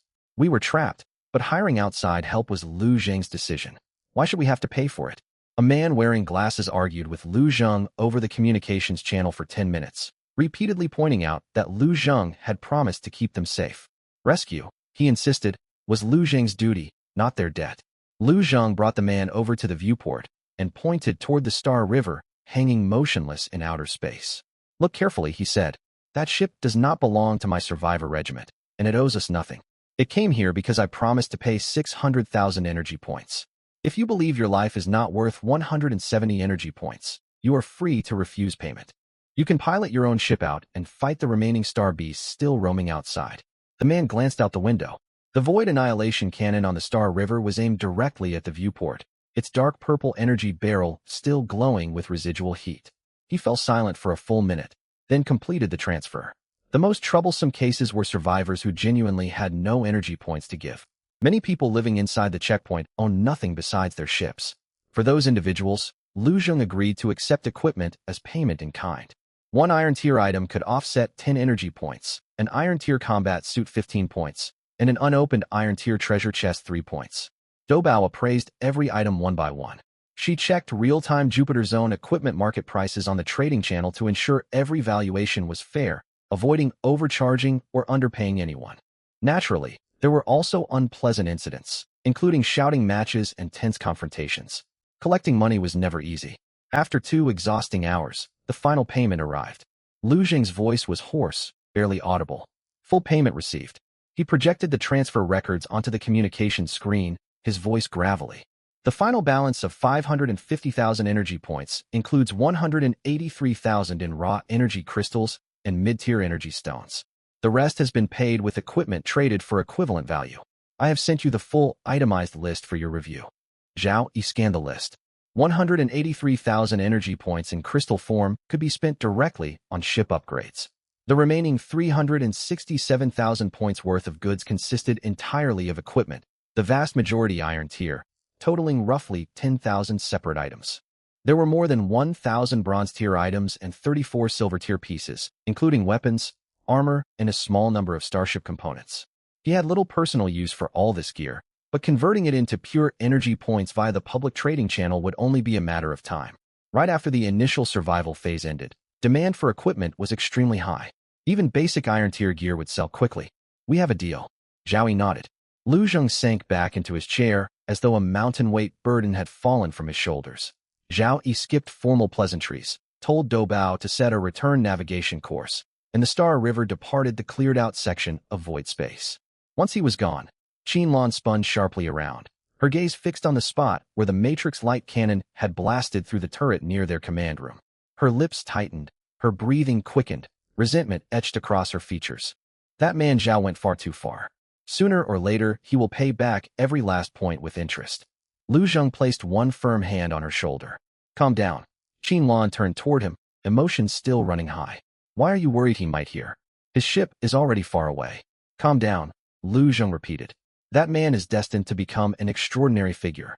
On the very first day after the survival phase ended, he single-handedly defeated 3 Jade-tier bosses. Among the 20 million survivors in the Jupiter Zone, very few people possessed that level of power. We must treat him with deep respect. And he truly saved all our lives. Whatever the price, the fact that we are alive is what matters most. Qinlan stayed quiet for a long time. Then she turned away from the viewport and said no more.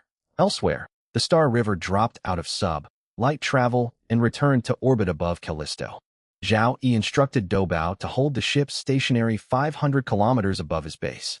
Instead of heading down to the surface right away, he completed the final step of loot inventory. Doubao, report the final statistics.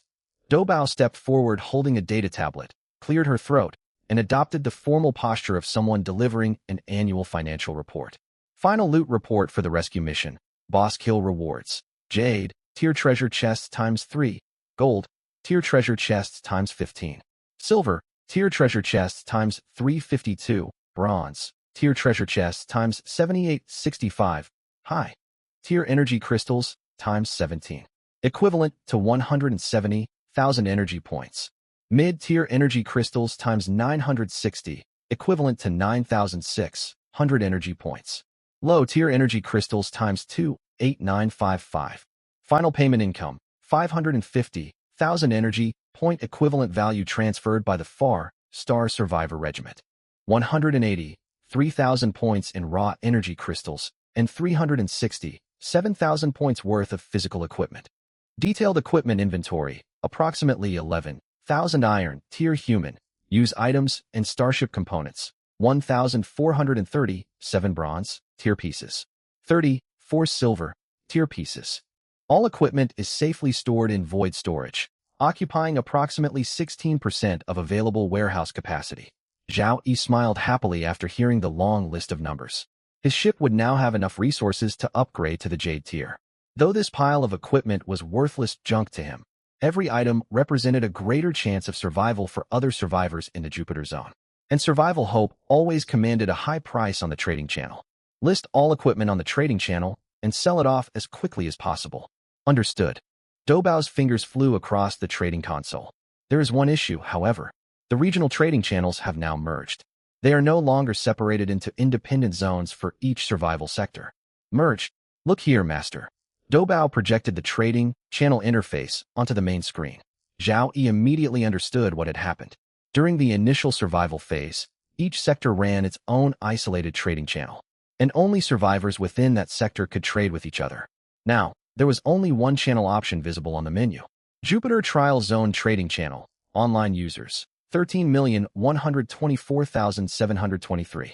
Out of the original 20 million survivors, only around 13 million were still alive. Zhao Yi paid little attention to the grim statistic. He saw the market had expanded dramatically, though that meant fiercer competition, full transparency, and market-driven pricing. This was excellent news for buyers, who now enjoyed far more choices. It was also great news for sellers. His potential customer base had expanded from a couple of thousand people to more than 13 million. Fair, priced equipment of reasonable quality would sell in no time. Put everything up for sale. Working at her usual high speed, Doubao listed tens of thousands of items in bulk on the market. Every iron tier piece was given a fixed buy, now price ranging from 5 to 20 energy points, set 10% below the average market rate. Bronze tier gear was organized onto dedicated store pages, priced between 50 and 300 energy points, complete with screenshots of item stats and official quality certification. The Void Warehouse's automatic sorting system worked alongside the trading channel's instant delivery function. From the moment a buyer completed payment to the second the equipment arrived at their ship's receiving port took no more than 15 seconds. Less than 5 minutes after going live, the first wave of orders poured in. Iron tier items sold fastest. Once the initial protection phase ended, all-star beasts turned hostile.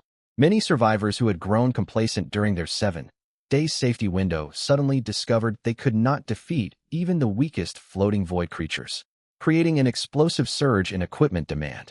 Dobao's automated delivery system processed more than 600 orders within 3 minutes.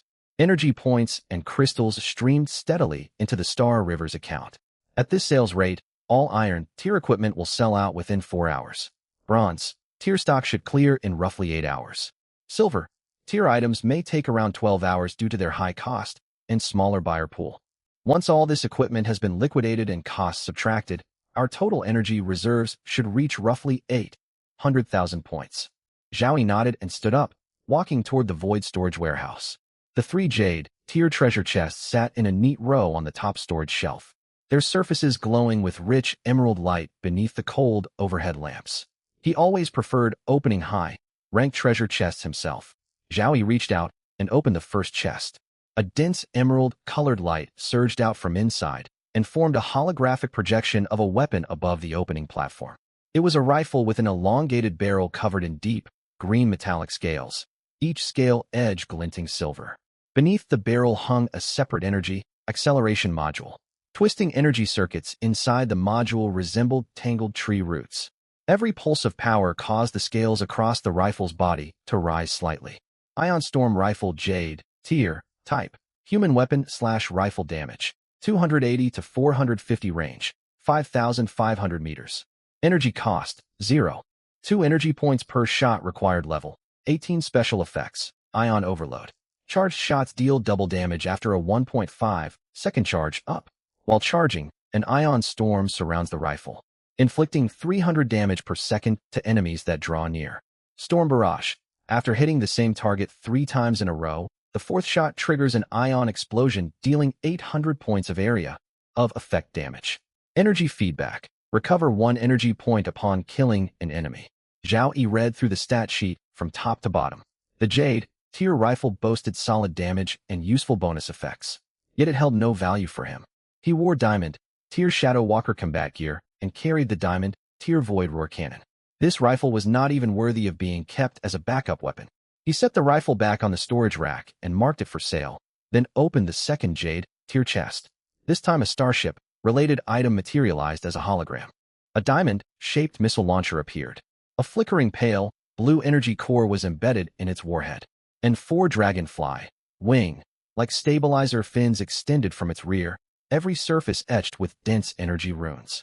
Stinger Missile Jade, Tier, Type, Starship Weapon/Missile Damage, 1,200 to 1,800 per warhead.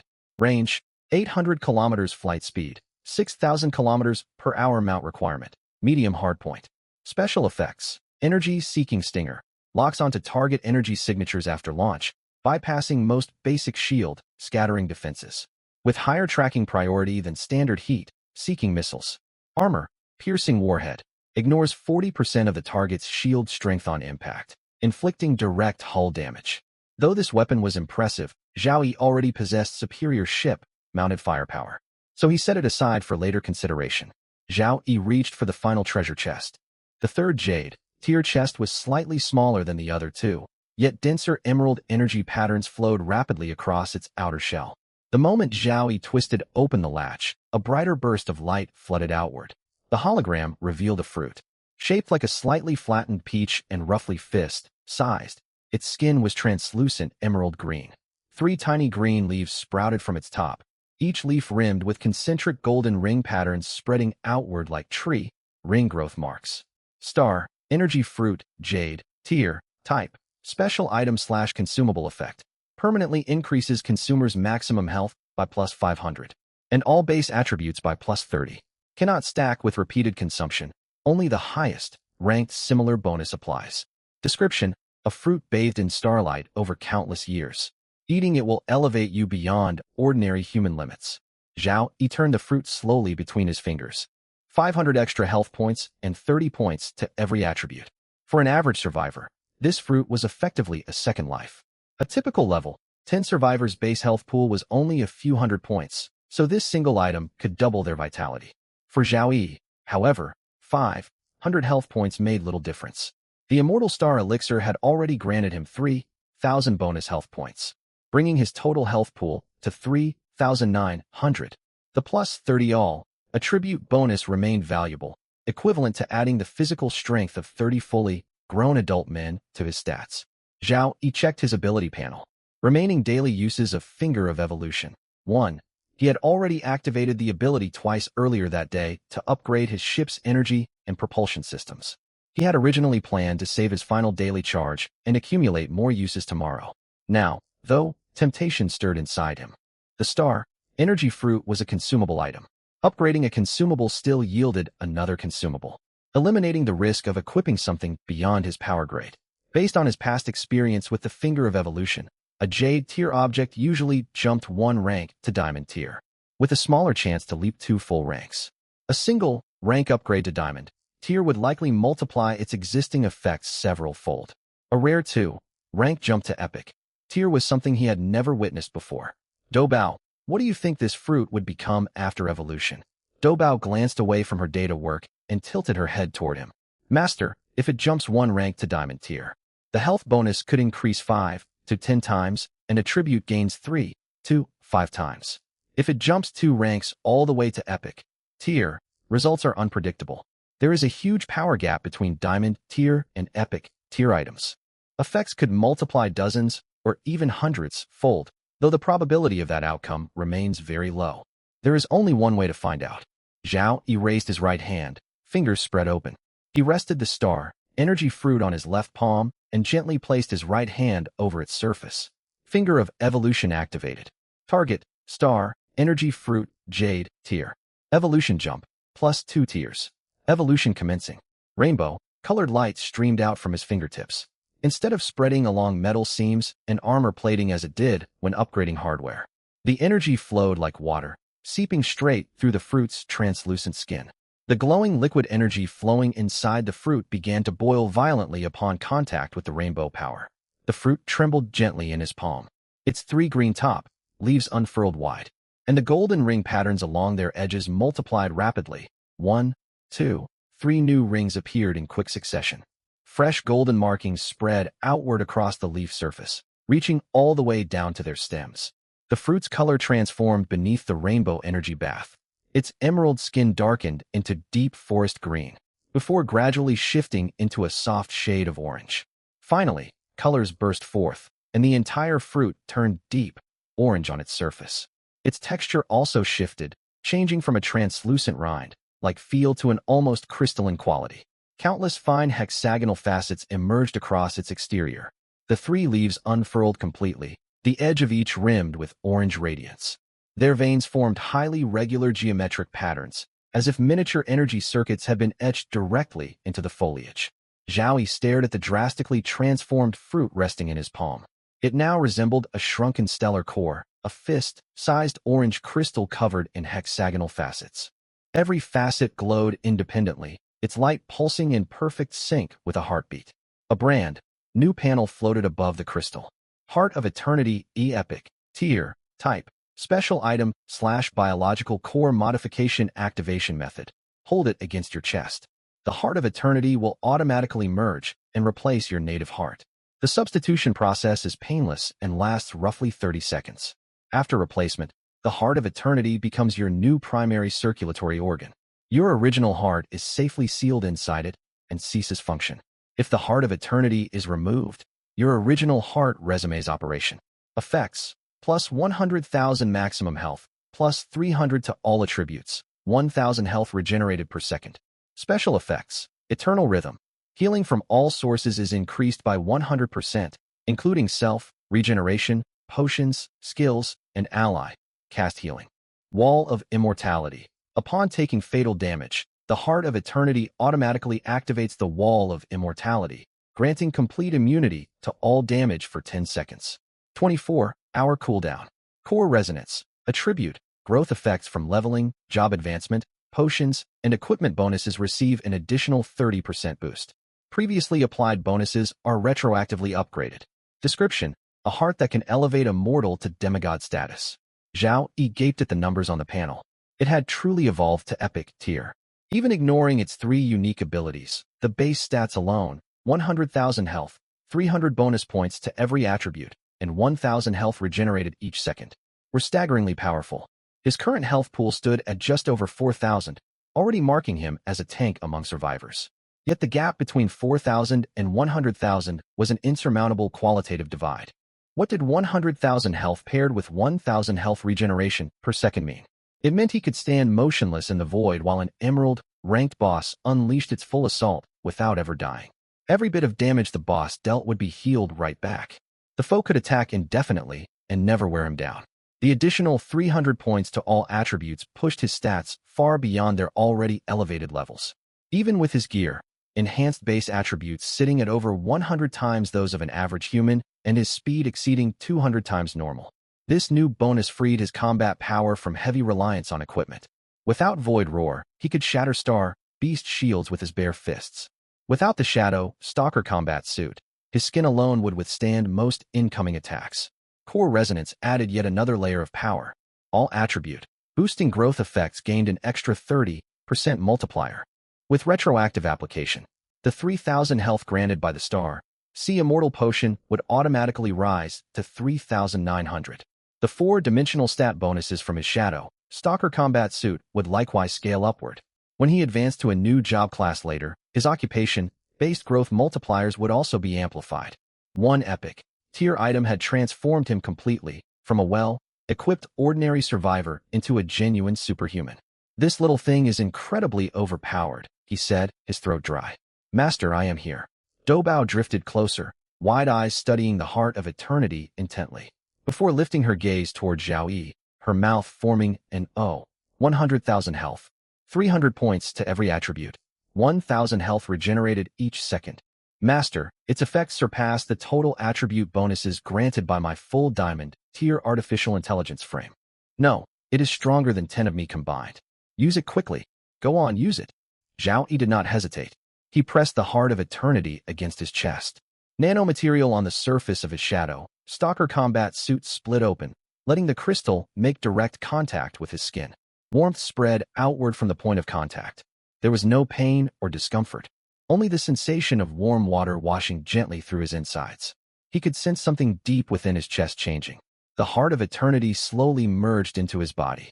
Tiny orange crystal tendrils sprouted from its surface, each one forming a connection with his blood vessels and nerve endings. 30 seconds later, a deep, powerful thud echoed from inside his ribcage. The rhythm was not flesh-like, but precise and mechanical. Thump, thump, thump.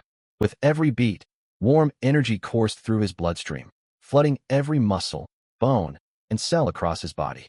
His personal status panel popped open automatically, its values refreshing at high speed. His health rocketed past 100,000. Core Resonance's retroactive boost activated, raising the Star Immortal Potion's health bonus from 3,000 to 3,900 and scaling up all 4 stat bonuses from the Shadow Stalker combat suit by 30%. Even the base 100,000 health provided by the Heart of Eternity itself climbed to 130,000.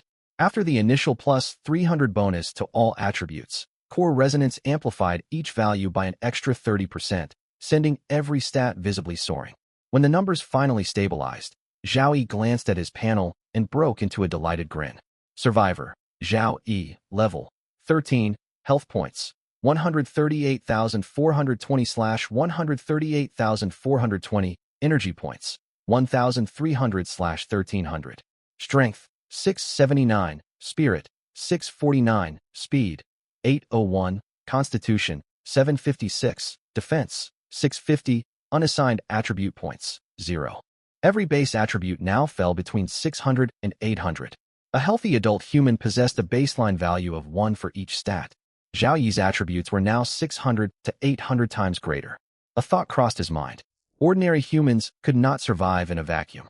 There was no oxygen. Pressure differences would make bodily fluids boil. Cosmic radiation would directly damage cellular DNA. Extreme cold would freeze tissue in an instant. But all those dangers applied to ordinary humans. What would happen to someone with a constitution 700 times above average? How much pressure difference could their skin withstand?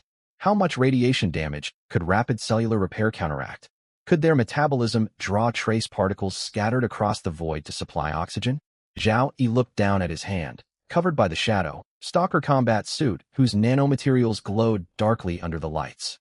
What would happen if he removed the suit and exposed his bare hand to outer space vacuum? Standard theory predicted instant frostbite, ruptured blood vessels, and tissue necrosis. Yet that theory rested on the assumption of human fragility.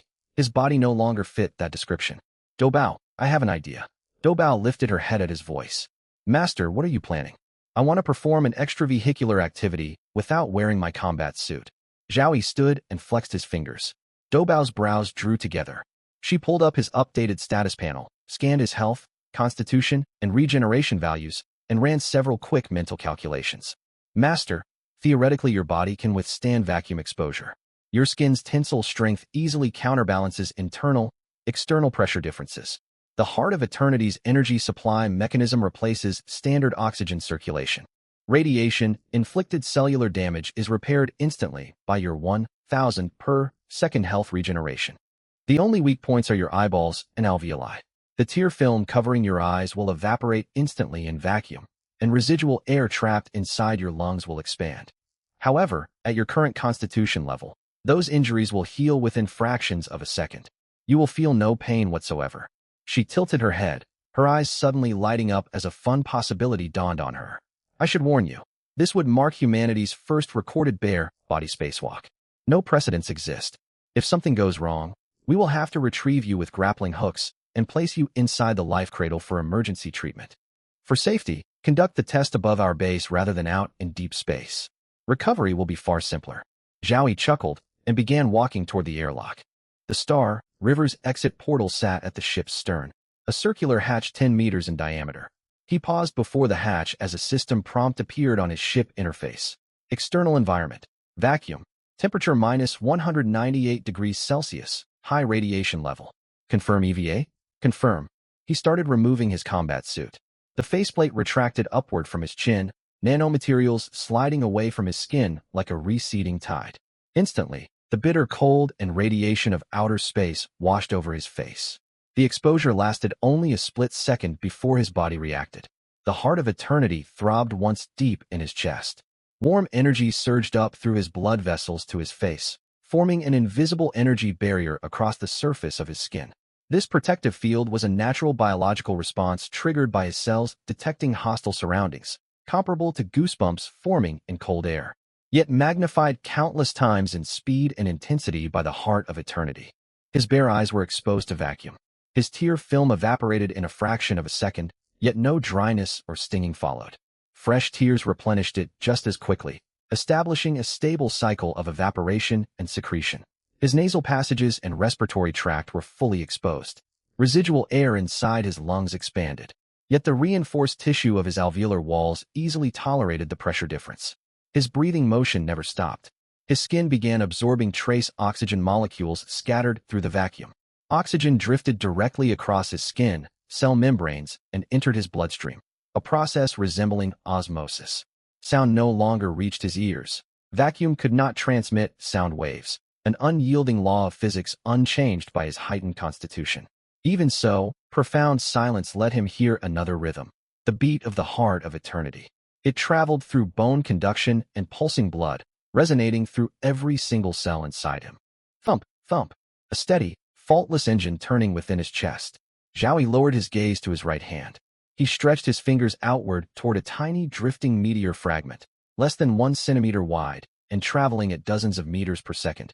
The shard collided against the back of his hand. His skin remained unbroken, not even leaving a faint white mark, while the meteor shattered on impact. Zhao Yi took a deep breath, or rather, his skin absorbed another wave of oxygen, then stepped forward out of the airlock. He stood upright in the cosmic void. No spacesuit, no projected shield, no oxygen tank. Beneath him stretched the pale gray ice basin of Callisto's North Pole. Above him spread endless star-filled space. Jupiter's massive orange arc dominated the right half of his field of vision. The Heart of Eternity beat strongly inside his chest. Every pulse made him feel lighter, more powerful, and increasingly detached from ordinary humanity. He lingered suspended in the frigid vacuum for a long while, tilting his head upward to gaze at distant stars, light years away. So this is what it feels like to stand among the stars. Doubao's voice crackled over the communication channel, carrying amusement and barely suppressed excitement. Master, all test readings are finalized. Your skin, surface energy barrier holds steady. Internal pressure remains normal. Cellular regeneration far outpaces radiation damage, and your brain receives a constant oxygen supply. You succeeded. Then she added in a voice barely holding back laughter. Though I must say, you look like someone floating in deep space who has lost their senses. Solar wind is tangling your hair, and you have this huge, triumphant grin plastered across your face. I am not grinning. You are. I already took a photograph. Zhao Yi drifted weightlessly through vacuum and chose not to argue. Another smile spread across his features. The experience felt incredible. There it is again, that grin. I am definitely saving this picture. The next day, the Star River descended slowly over Callisto's northern ice basin, hovering directly above Star River Base. The ship touched down smoothly on a landing platform beside the base's central tower. 82 iron-ranked combat robots formed orderly guard lines around the perimeter. During the final hours of the previous day, Zhao Yi had completed 6 additional rescue missions. Those assignments were far smaller, scale than the crisis at the Far Outpost checkpoint. The largest operation freed a fleet of 50 ships trapped by a pack of silver-ranked star beasts inside an asteroid belt. Rescue fees varied between 100 and 300 energy points per survivor, adjusted according to client strength and threat severity. The 6 jobs netted him 60,000 energy points. Meanwhile, equipment listings posted by Dou Bao on the Jupiter Trial Zone trading channel kept selling rapidly. The novice phase had just concluded, and more than 10 million survivors hungered for every possible combat upgrade. Iron tier gear sold fastest. Nearly half of the 11,000 listed units sold within 24 hours at prices between 8 and 15 energy points each, generating roughly 100,000 energy points in revenue. Bronze tier equipment moved more slowly but fetched higher prices, contributing another 80,000 points. Silver and gold tier gear also sold well, bringing in over 100,000 additional points. His total energy balance reached 582,400 points. Upgrading the Star River to Emerald tier required exactly 600,000 points, leaving a shortfall of fewer than 20,000. Rather than wait for more slow sales, Zhao Yi instructed Dou Bao to select several high-value silver tier items from their inventory and list them at discounted prices. The missing 18,000 points were raised within 3 minutes. He descended from the ship and stood atop the base's central tower, surveying Star River Base spread out far below. Begin the ship upgrade process now. Standing beside him, Dou Bao's bare feet rested against the tower's cold alloy floor. She held a holographic data panel displaying detailed specifications for all 7 of the Star River's core subsystems. All subsystems, Diamond tier. Upgrade prerequisites satisfied. 600,000 energy points deducted. Upgrade commencing. The Star River began to glow. Its 800-meter hull expanded outward within the radiance. Dark, gold shape, memory alloy armor softened, flowed, and reshaped like warmed wax. Every armor plate visibly multiplied and extended. Internal metal frameworks stretched forward, new structural segments printed molecule by molecule and layered onto the original skeleton. The hull lengthened steadily. 900 m, 1000 m, 1200 m interior layouts restructured simultaneously. Corridors widened, cabin areas tripled in size. 8 originally clustered hard mount docking points separated, with 4 new medium-sized mounts added for a total of 12 attachment slots. 20 original thruster arrays expanded to 40. New propulsion units grew outward from gaps in the armor plating, unfolded, and ignited. Pale blue ion drive flames erupted from all 40 exhaust nozzles, casting multi-kilometer long streaks of light across Callisto's gray ice sheet. 1500 m, 1800 m, 2000 m. Every patrol robot stationed around Star River Base halted activity. All 82 units turned uniformly toward the glowing vessel. Beside Zhao Yi, Dou Bao folded her hands before her chest. Her eyes sparkled, illuminated by the ship's evolutionary radiance, and a happy smile lingered on her lips. 2300 m, 2600 m, 3000 m. The instant evolution finished, brilliant golden light burst from the Star River. A luminous shock wave spread outward in every direction, creating a visible glowing ring sweeping across Callisto's northern basin ice. Zhao Yi lifted his eyes toward his newly transformed vessel. At 3,000 meters long, its hull stretched 10 times the standard length of a gold-tier starship. It no longer possessed a simple streamlined profile. Sharp angular armor layers had been added onto its curved frame. 3 nested armor layers each contained independent energy buffer zones. Fine glowing energy circuits etched across outer hull plates pulsed with emerald green luminescence. The single-barreled Void shatter cannon mounted on the bow had been upgraded into a twin-barrel weapon. Its 2 8-meter wide barrels could each store a fully charged energy projectile simultaneously. Launch bays for the Void Hive carrier system expanded from 4 to 8, raising the total onboard fighter capacity from 200 to 400 craft. 40 ion propulsion arrays were grouped into 4 clusters of 10 at the stern, allowing independent power output adjustments for every group during travel. The most striking new feature rose from the ship's center, a compact central tower, architecturally matching Star River Base's main spire. This was the new Emerald tier flagship function, the shipboard command center. During combat, it could coordinate every subsystem, mounted weapon, starfighter wing, and external connected device, transforming the Star River from a lone battleship into the command vessel of a small fleet. Crowds began gathering around the base. Independent survivors camping on Callisto's outer fringes were the first witnesses to the transformation. Suspended 3 kilometers above the northern ice basin, the enormous ship lit the whole region with the blazing exhaust of its 40 thrusters. This spectacle could not be hidden at all, and messages in the public chat channel began flashing frantically. Has the Star River gotten bigger? Wasn't it 800 meters long before? 3,000 meters. What rank is a 3,000-meter spaceship? Emerald or Diamond? It's Emerald rank. Look at the glow on the hull. Those emerald-colored energy veins are unique to Emerald-class vessels. Shout out to the first kill champion. Then the system announcement appeared. Jupiter Trial Zone announcement. Survivor Zhao Yi is the first in this zone to upgrade his initial survival spaceship to Emerald rank. Achieving this milestone. Reward: 1 choice, base diamond chest ×1. Zhao Yi stood atop the central tower of the Star River base, watching the announcement fade away. The diamond chest freshly issued by the system still in his hand. Down on the ground beside his feet, Doubao had spread out a blanket in advance using one of the base's robotic arms. Resting upon it were 2 cups of hot tea brewed from plants cultivated inside the life cradle, alongside several biscuits produced via cell culture technology. She had prepared all of this without him noticing. Master, I have prepared a gift to celebrate your upgrade. Doubao squatted beside the blanket, tilting her head upward to look at him with a proud smile on her face. The biscuits are honey-flavored. I adjusted the recipe using the base's chemical synthesizer. Would you like to try one? Zhao Yi glanced down at her, bent over, picked up a biscuit, and took a bite. It truly tasted like honey. He then opened up his spaceship system. All its subsystems were now Diamond tier. Upgrading the main vessel to Diamond rank would only require a single lump sum payment of energy points.